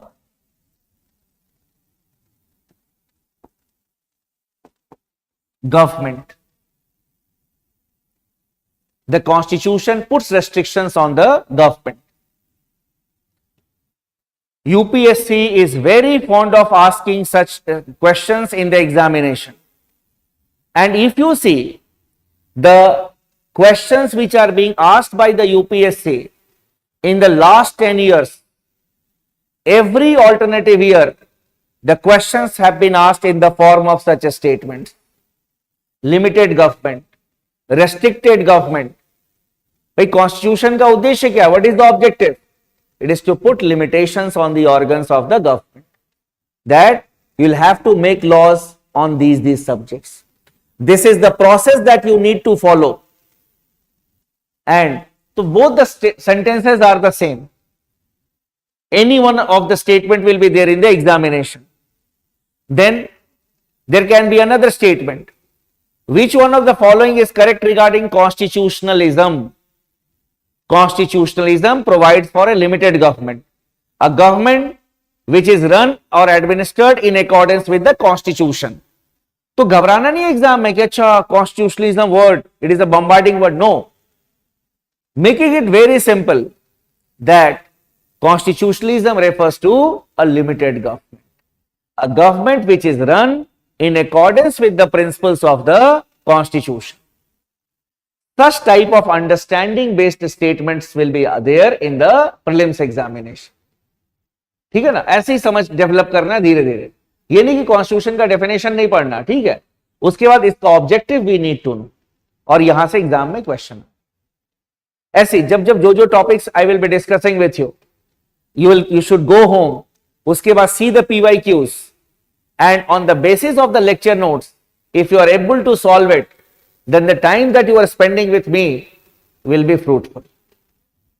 आप में भी confidence आएगा ना कि भाई जहां बैठते हैं, obviously I will be able to solve the question, because our ultimate objective, मैं ये स्टूडेंट्स को ये नहीं बोलता हूं कि एक बार तो आपको तैयारी कर लेना चाहिए, बहुत लोग बोलते हैं, no, you are here to compete in the examination. We are here to compete in the examination. We are here to see our name in the merit list. So, if I discuss any topic with you, when you go home, see the PYQs. Try to solve the previous year questions on the basis of the lecture notes.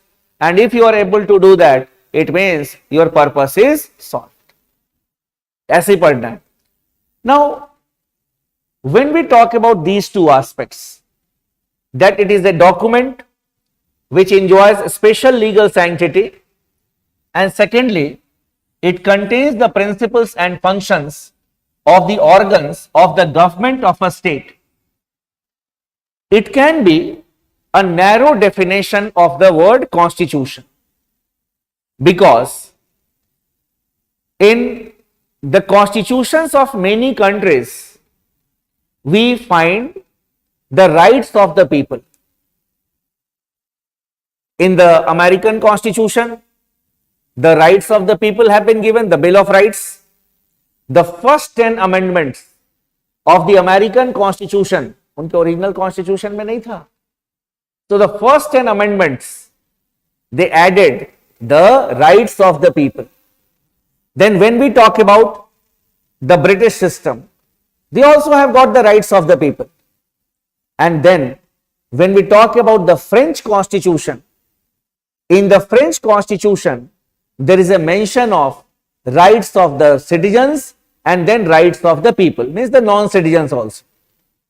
And in our country, we have got a chapter called Fundamental Rights. Then in some of the constitutions, the duties of the states, towards the people has also been mentioned. For example, in our country, we have the directive principles of state policy. What type of policies the state should make? The guideline has also been given in some of the constitutions, including our country. And then in some of the constitutions, there has been mentioned the duties of the people also. If we talk about the constitution of the socialist countries, China, erstwhile USSR, all of them had got the duties of the people. Even in the modern times, even if we talk about the liberal countries, Japan, it has also got a chapter on the duties of the citizens. We also have got fundamental duties. So if we say that it contains the principles and functions of the organs of the government of a state, then it will be a narrow definition of the word constitution, because we will be omitting those aspects, the rights, the duties. So another point we can write here is that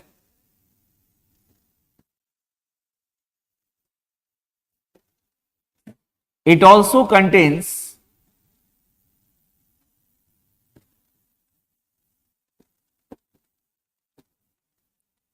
the ideals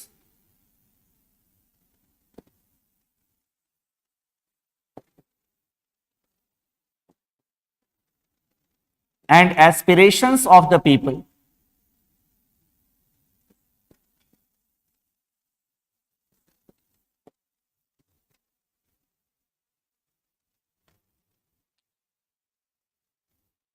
Ideals are the goals that we feel that we have achieved. नहीं बोलते हैं भाई Dr. Abdul Kalam is my ideal. Some people say Swami Vivekananda is my ideal. Some people say Gandhi ji is my ideal. A parameter has been set. Some people say honesty is my ideal. So एक virtue है. So generally it is held that ideals are the goals that we feel that we have achieved. But I always speak the truth. Gandhi ji is my ideal. So basically here what we say is that we feel that we have achieved it, ideal. Aspirations are the goals that we have not achieved yet.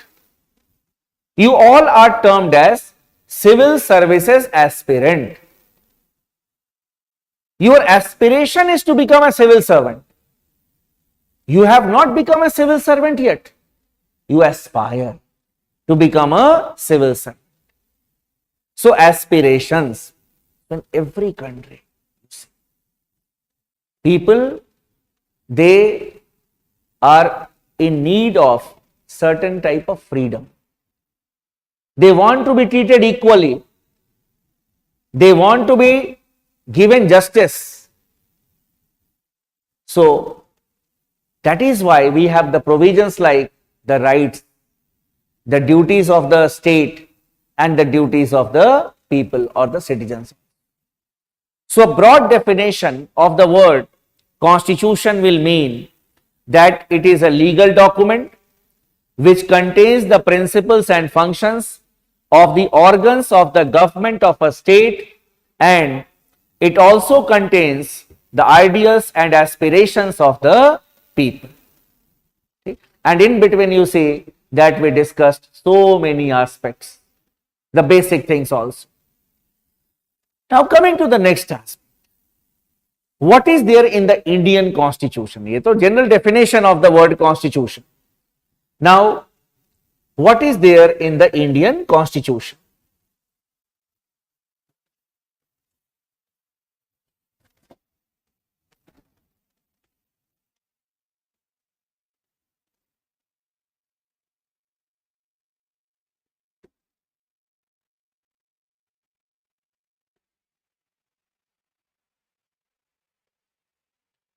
The Indian constitution has two aspects.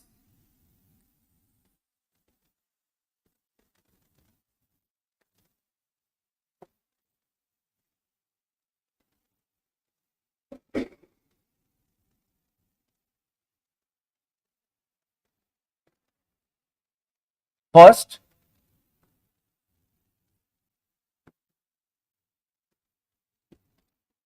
the philosophical aspects,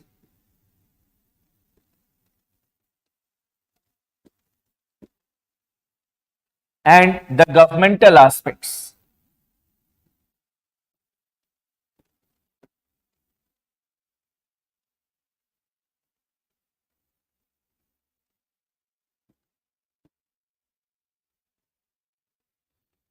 Some philosophical aspects are there. We call them as the philosophical basis of the constitution.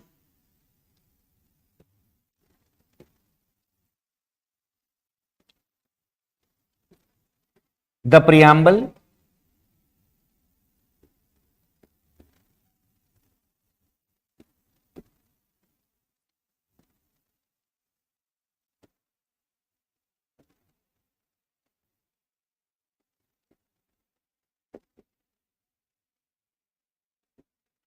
fundamental rights,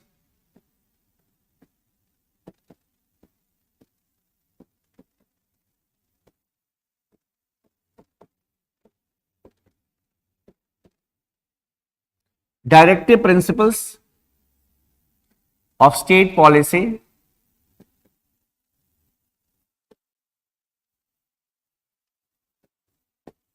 and the fundamental duties.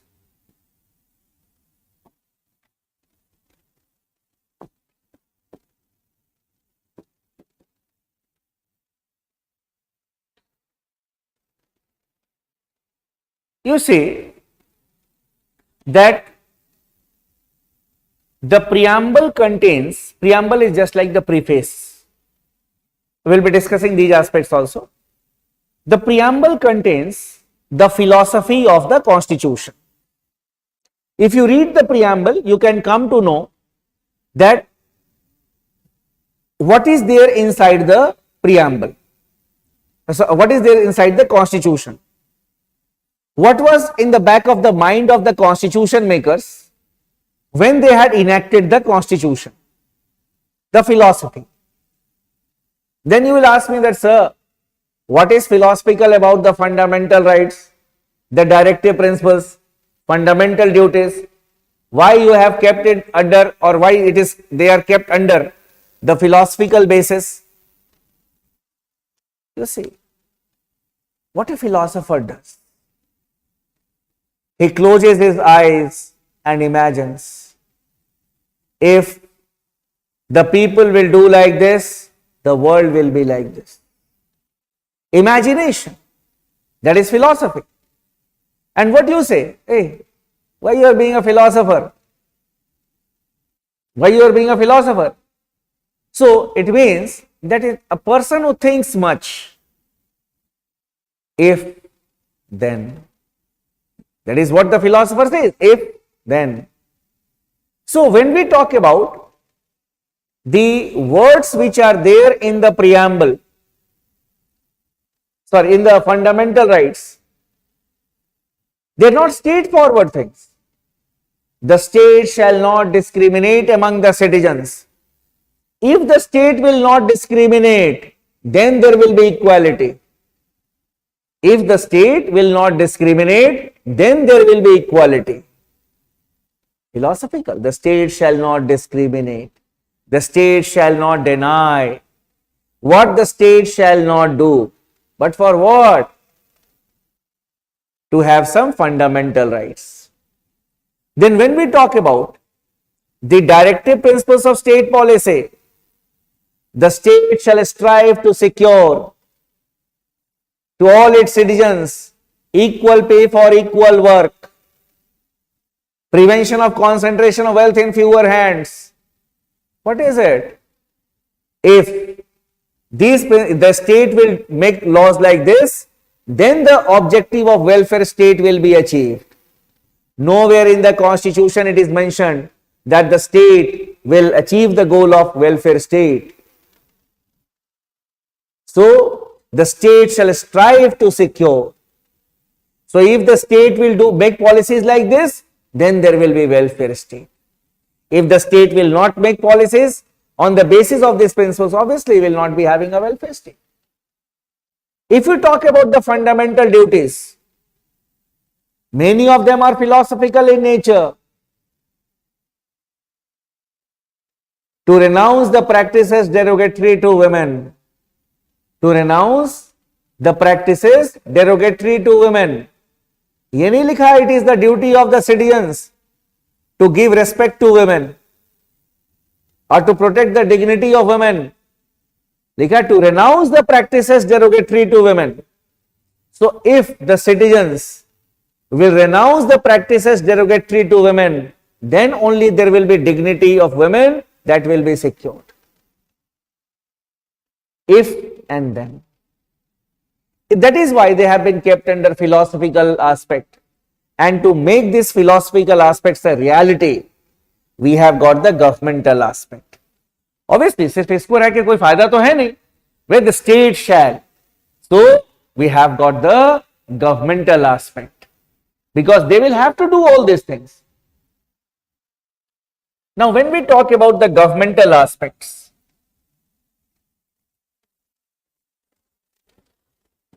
the Constitution of India provides for three types of government.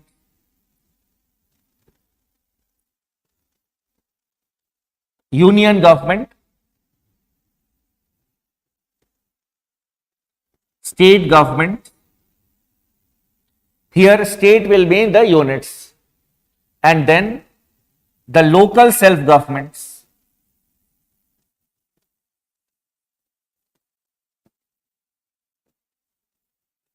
The local self-governments.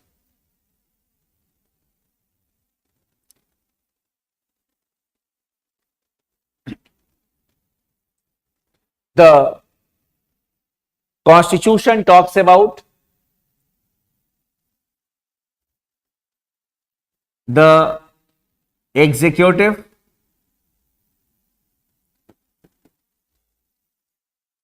legislature, and judiciary. And judiciary at both the levels, union as well as the state. Then it also talks about, it has got the provisions related to the relationship between union government and the state government, how they will function together. That is the center-state relations.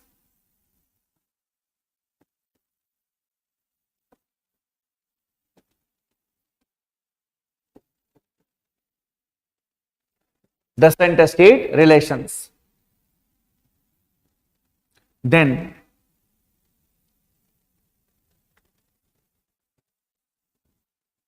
some institutions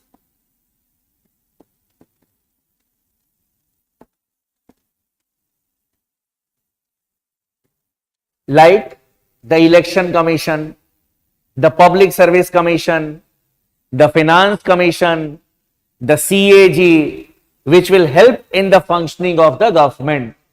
Like if the Election Commission is not there, who will conduct the elections in the country? How the government formation will be there?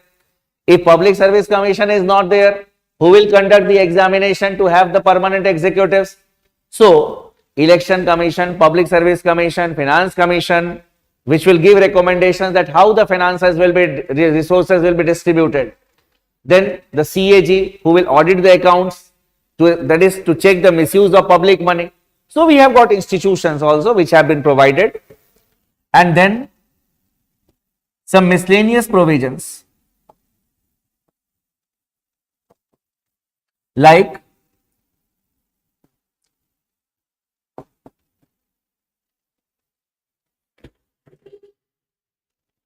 creation of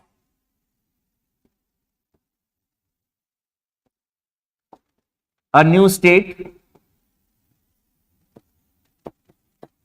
citizenship, emergency provisions,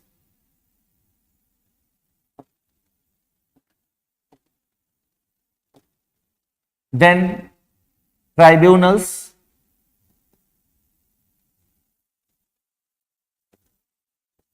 etc. And then local self-government.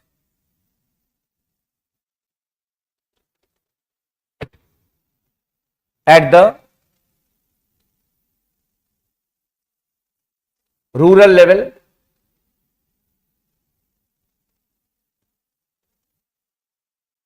and at the urban level. At the rural level, these are known as Panchayati Raj institutions.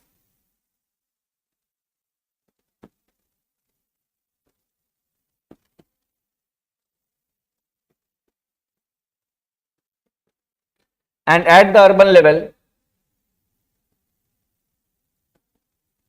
known as municipal bodies.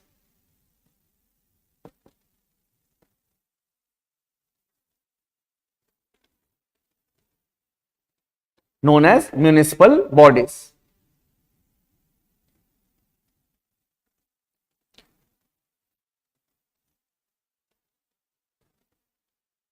Now, those who were sitting in the class, those who had entered in the class with a thought in their mind that what is going to be the subject matter of Indian polity, what is going to be taught, then this is your synopsis for the coming classes.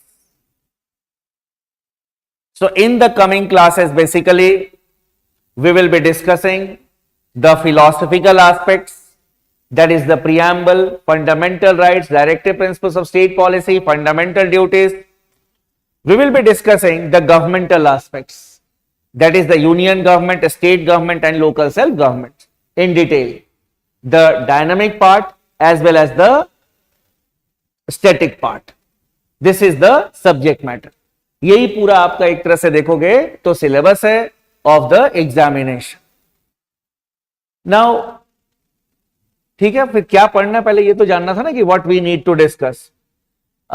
Then constitutional bodies, these things will be discussed by us. Then when we talk about the rest of the aspect,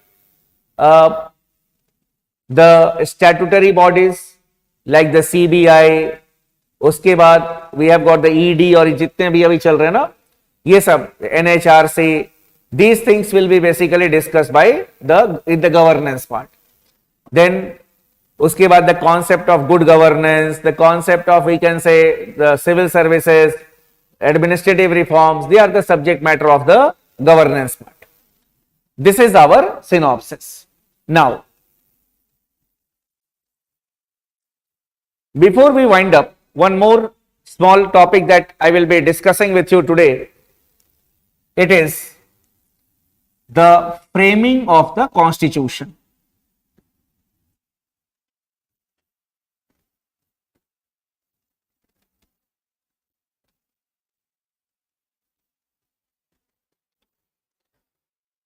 This is important from the prelims point of view.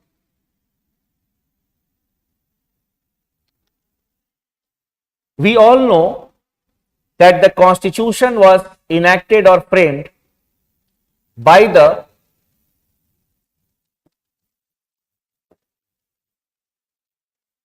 Constituent Assembly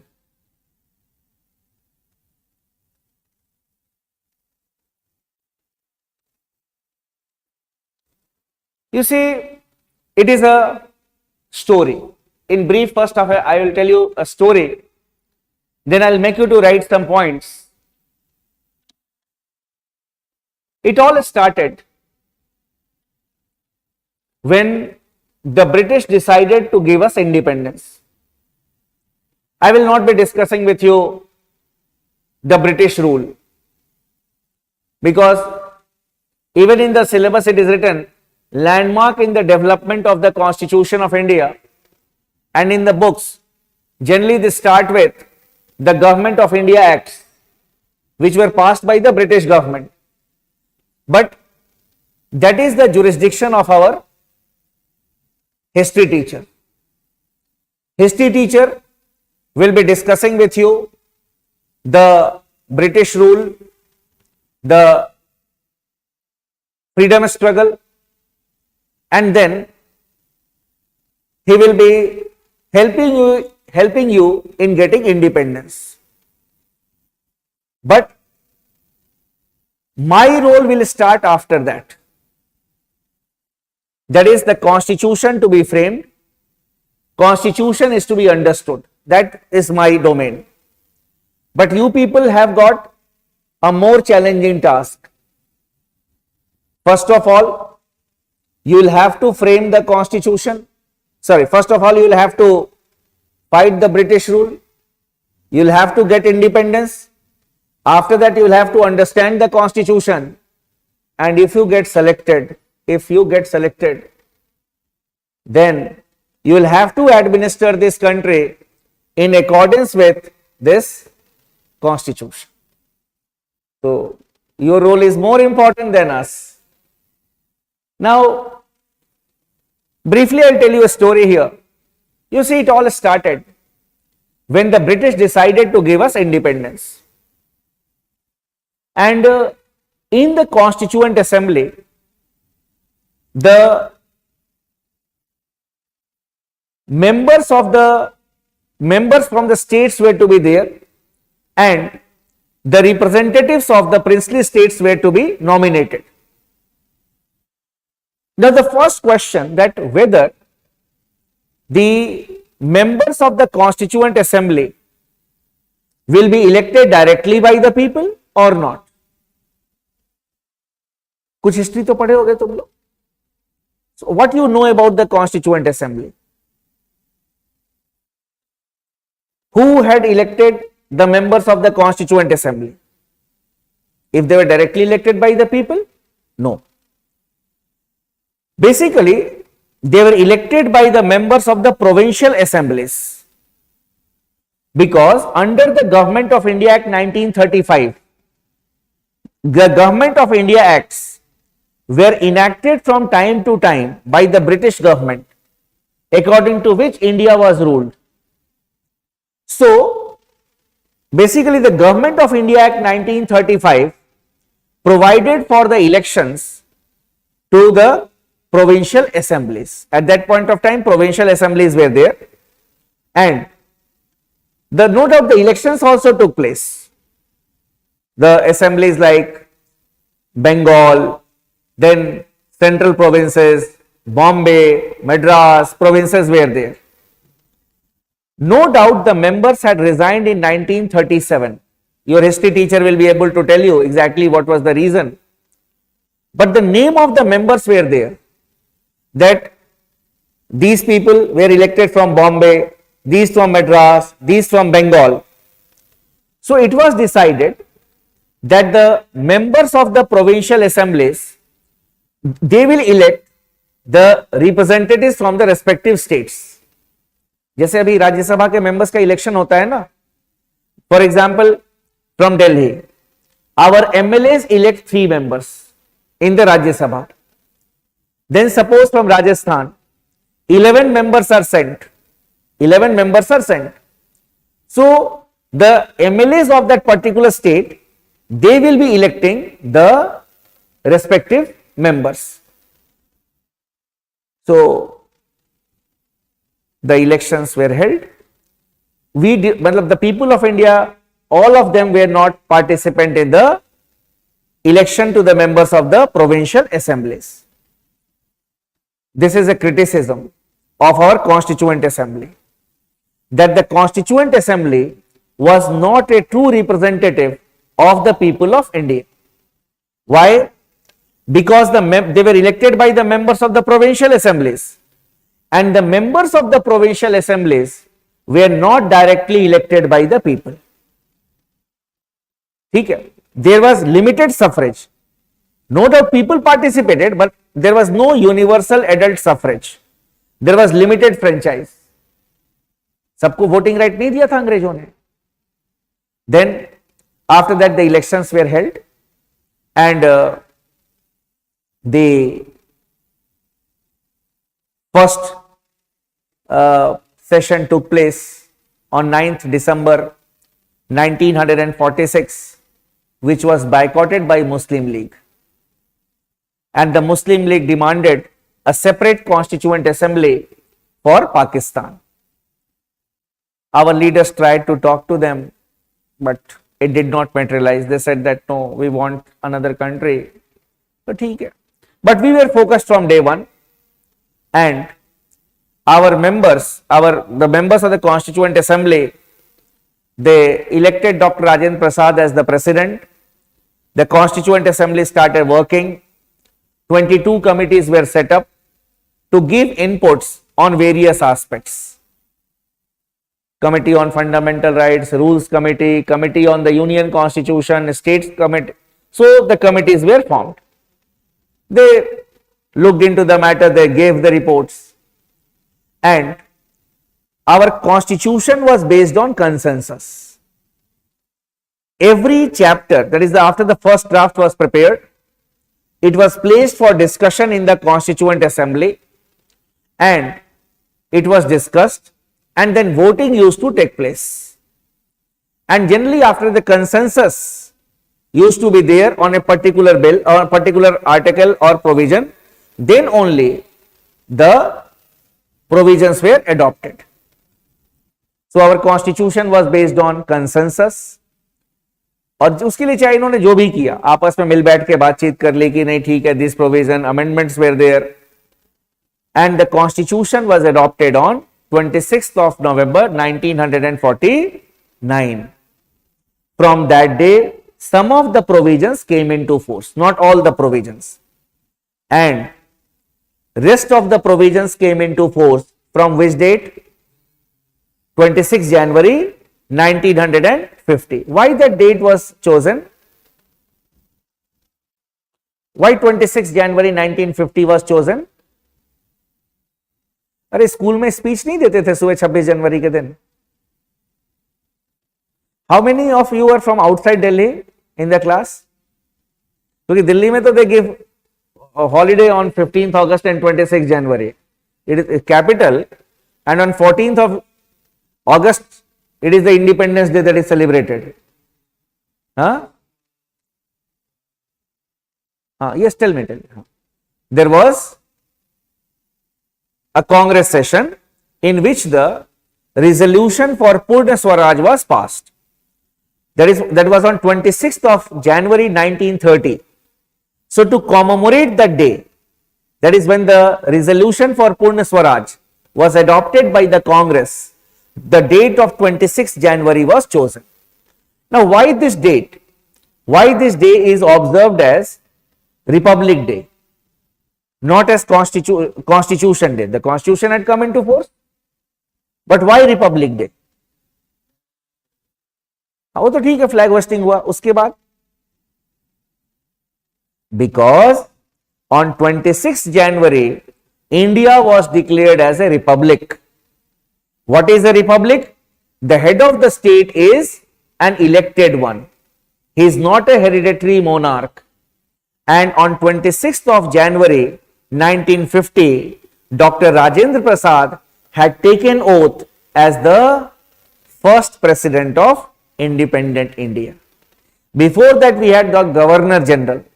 Lord Mountbatten was there, then C. Rajgopalachari were there. They were appointed, they were not elected. So we had an elected head of the state. India was declared as a republic. That is why Republic Day. So some basic facts are there, I will tell you, you can write it. उसको ना point wise लिख लो. The elections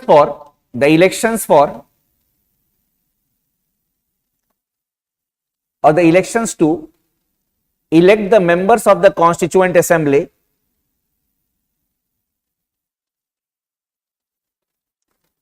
the elections to elect the members of the Constituent Assembly were held in July 1946. In July 1946. Next point. The members of the Constituent Assembly,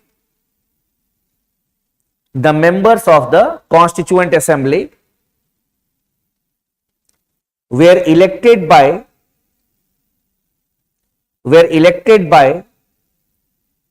the members of the provincial assemblies. Were elected by the members of the provincial assemblies. Next. The first session of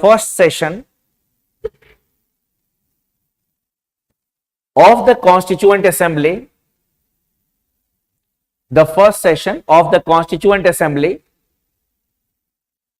was held on 9th December 1946. It was presided over by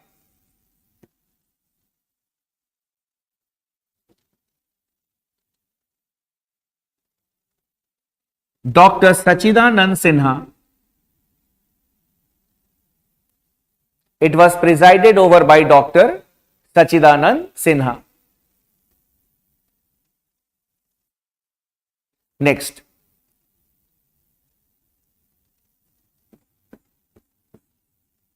On 11th December 1946,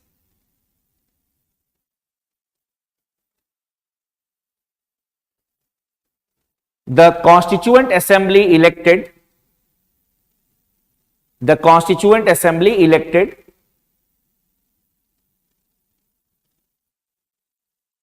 Dr. Rajendra Prasad as its president.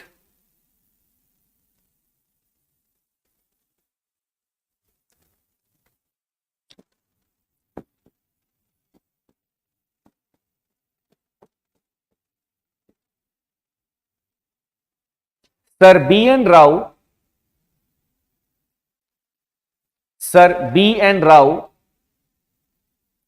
was appointed as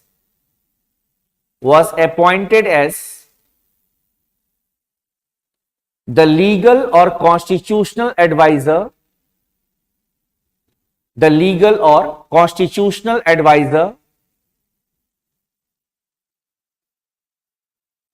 to the Constituent Assembly.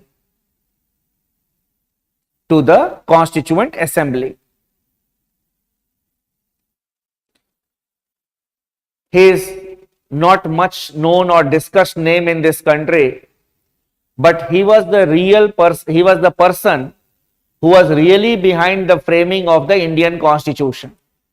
He was the person who worked behind the scene, and he was a very learned person. He had read, we can say, the constitution of almost all the countries. तो जब कभी भी इनको कोई भी doubt संकोच होता था ना, they used to consult sir B N Rao. इनका बेचारे का नाम ही नहीं आया क्योंकि वोट बैंक पॉलिटिक्स नहीं है ना इनके फेवर में, इसीलिए that is why he is not known. अगर आप ना आज घर जाकर के you should Google Sir B N Rao and you will come to know about this person. और not only India, he was invited to be the legal advisor of many constitutions. जो उनकी constituent assembly बनी, so he was invited in many countries to give legal advice to them. Then next point you can write. on 13th December, 1946, Pandit Nehru introduced or presented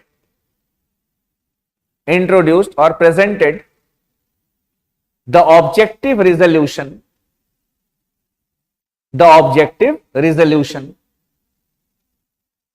in the Constituent Assembly. You can highlight this point.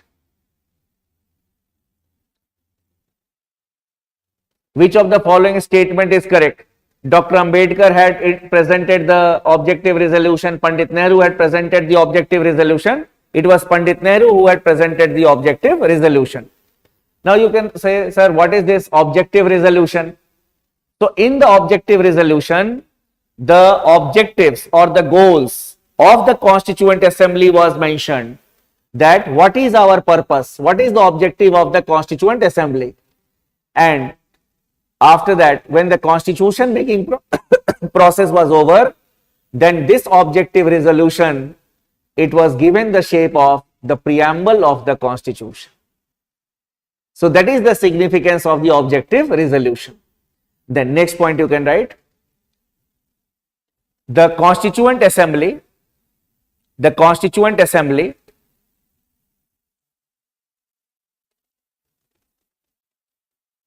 constituted 22 committees.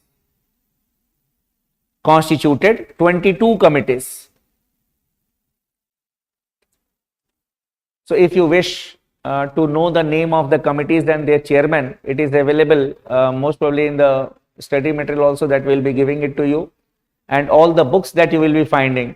Any matter, anywhere you can see them. Generally, if you will be appearing in your state PCS examination, then such questions will be important. Otherwise, they will not be asking you with respect to the committees. And for a more clearer version, what you can do is that you can follow the website of the Lok Sabha. मैं आपको channels जो भी बताऊंगा ना, text book अगर आप नहीं भी फॉलो करना चाहते हो, then follow the website of Lok Sabha.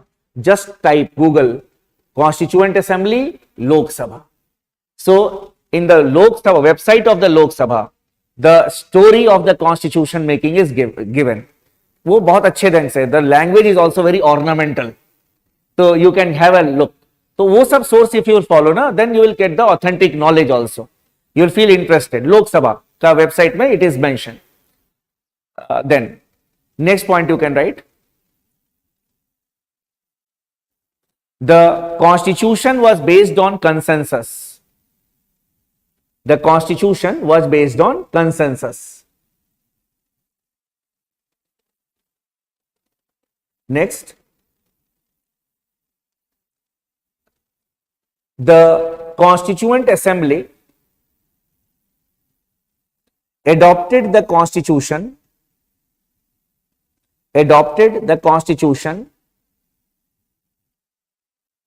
on 26th November 1949.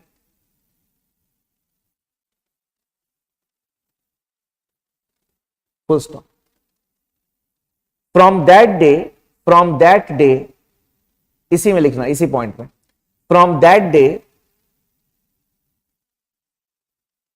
some articles like Articles 5, 6, 7, 8, 9, 5, 6, 7, 8, 9, 60, 324, 366, 367, 379, 380, 388,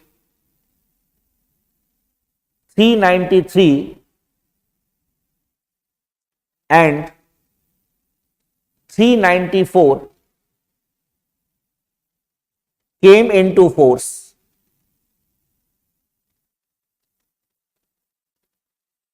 A bracket में लिख लो, you can write came into force.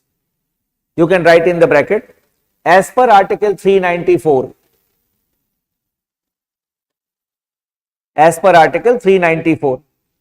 So you say in article 394 it is written that these articles will come into force with immediate effect, and it is written in article 394 only that the rest of the provisions shall come into force from 26th of January 1950. So it is also mentioned in the constitution. So in the next sentence we can write rest of the provisions came into force from 26th January 1950. Full stop. From that day,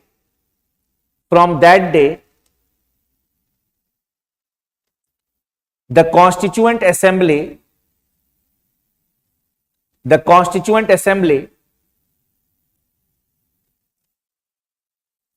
ceased to exist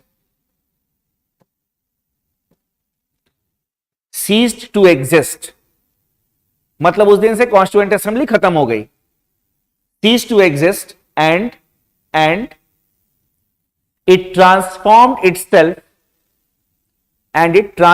itself into the Parliament of India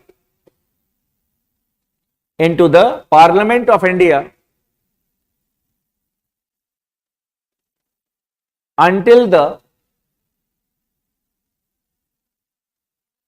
establishment of the first parliament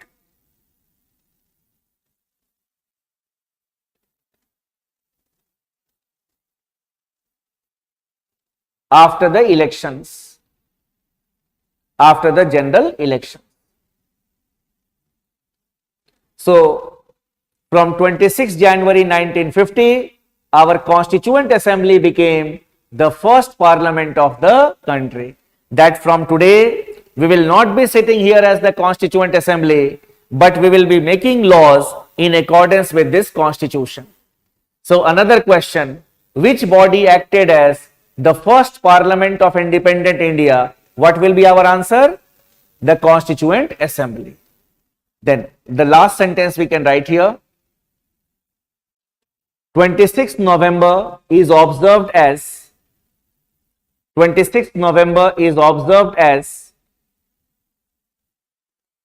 the Constitution Day. 26th November is observed as the Constitution Day. The objective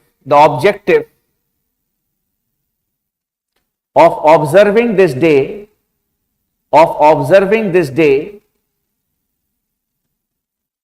is to imbibe IMBIBE is to imbibe the spirit of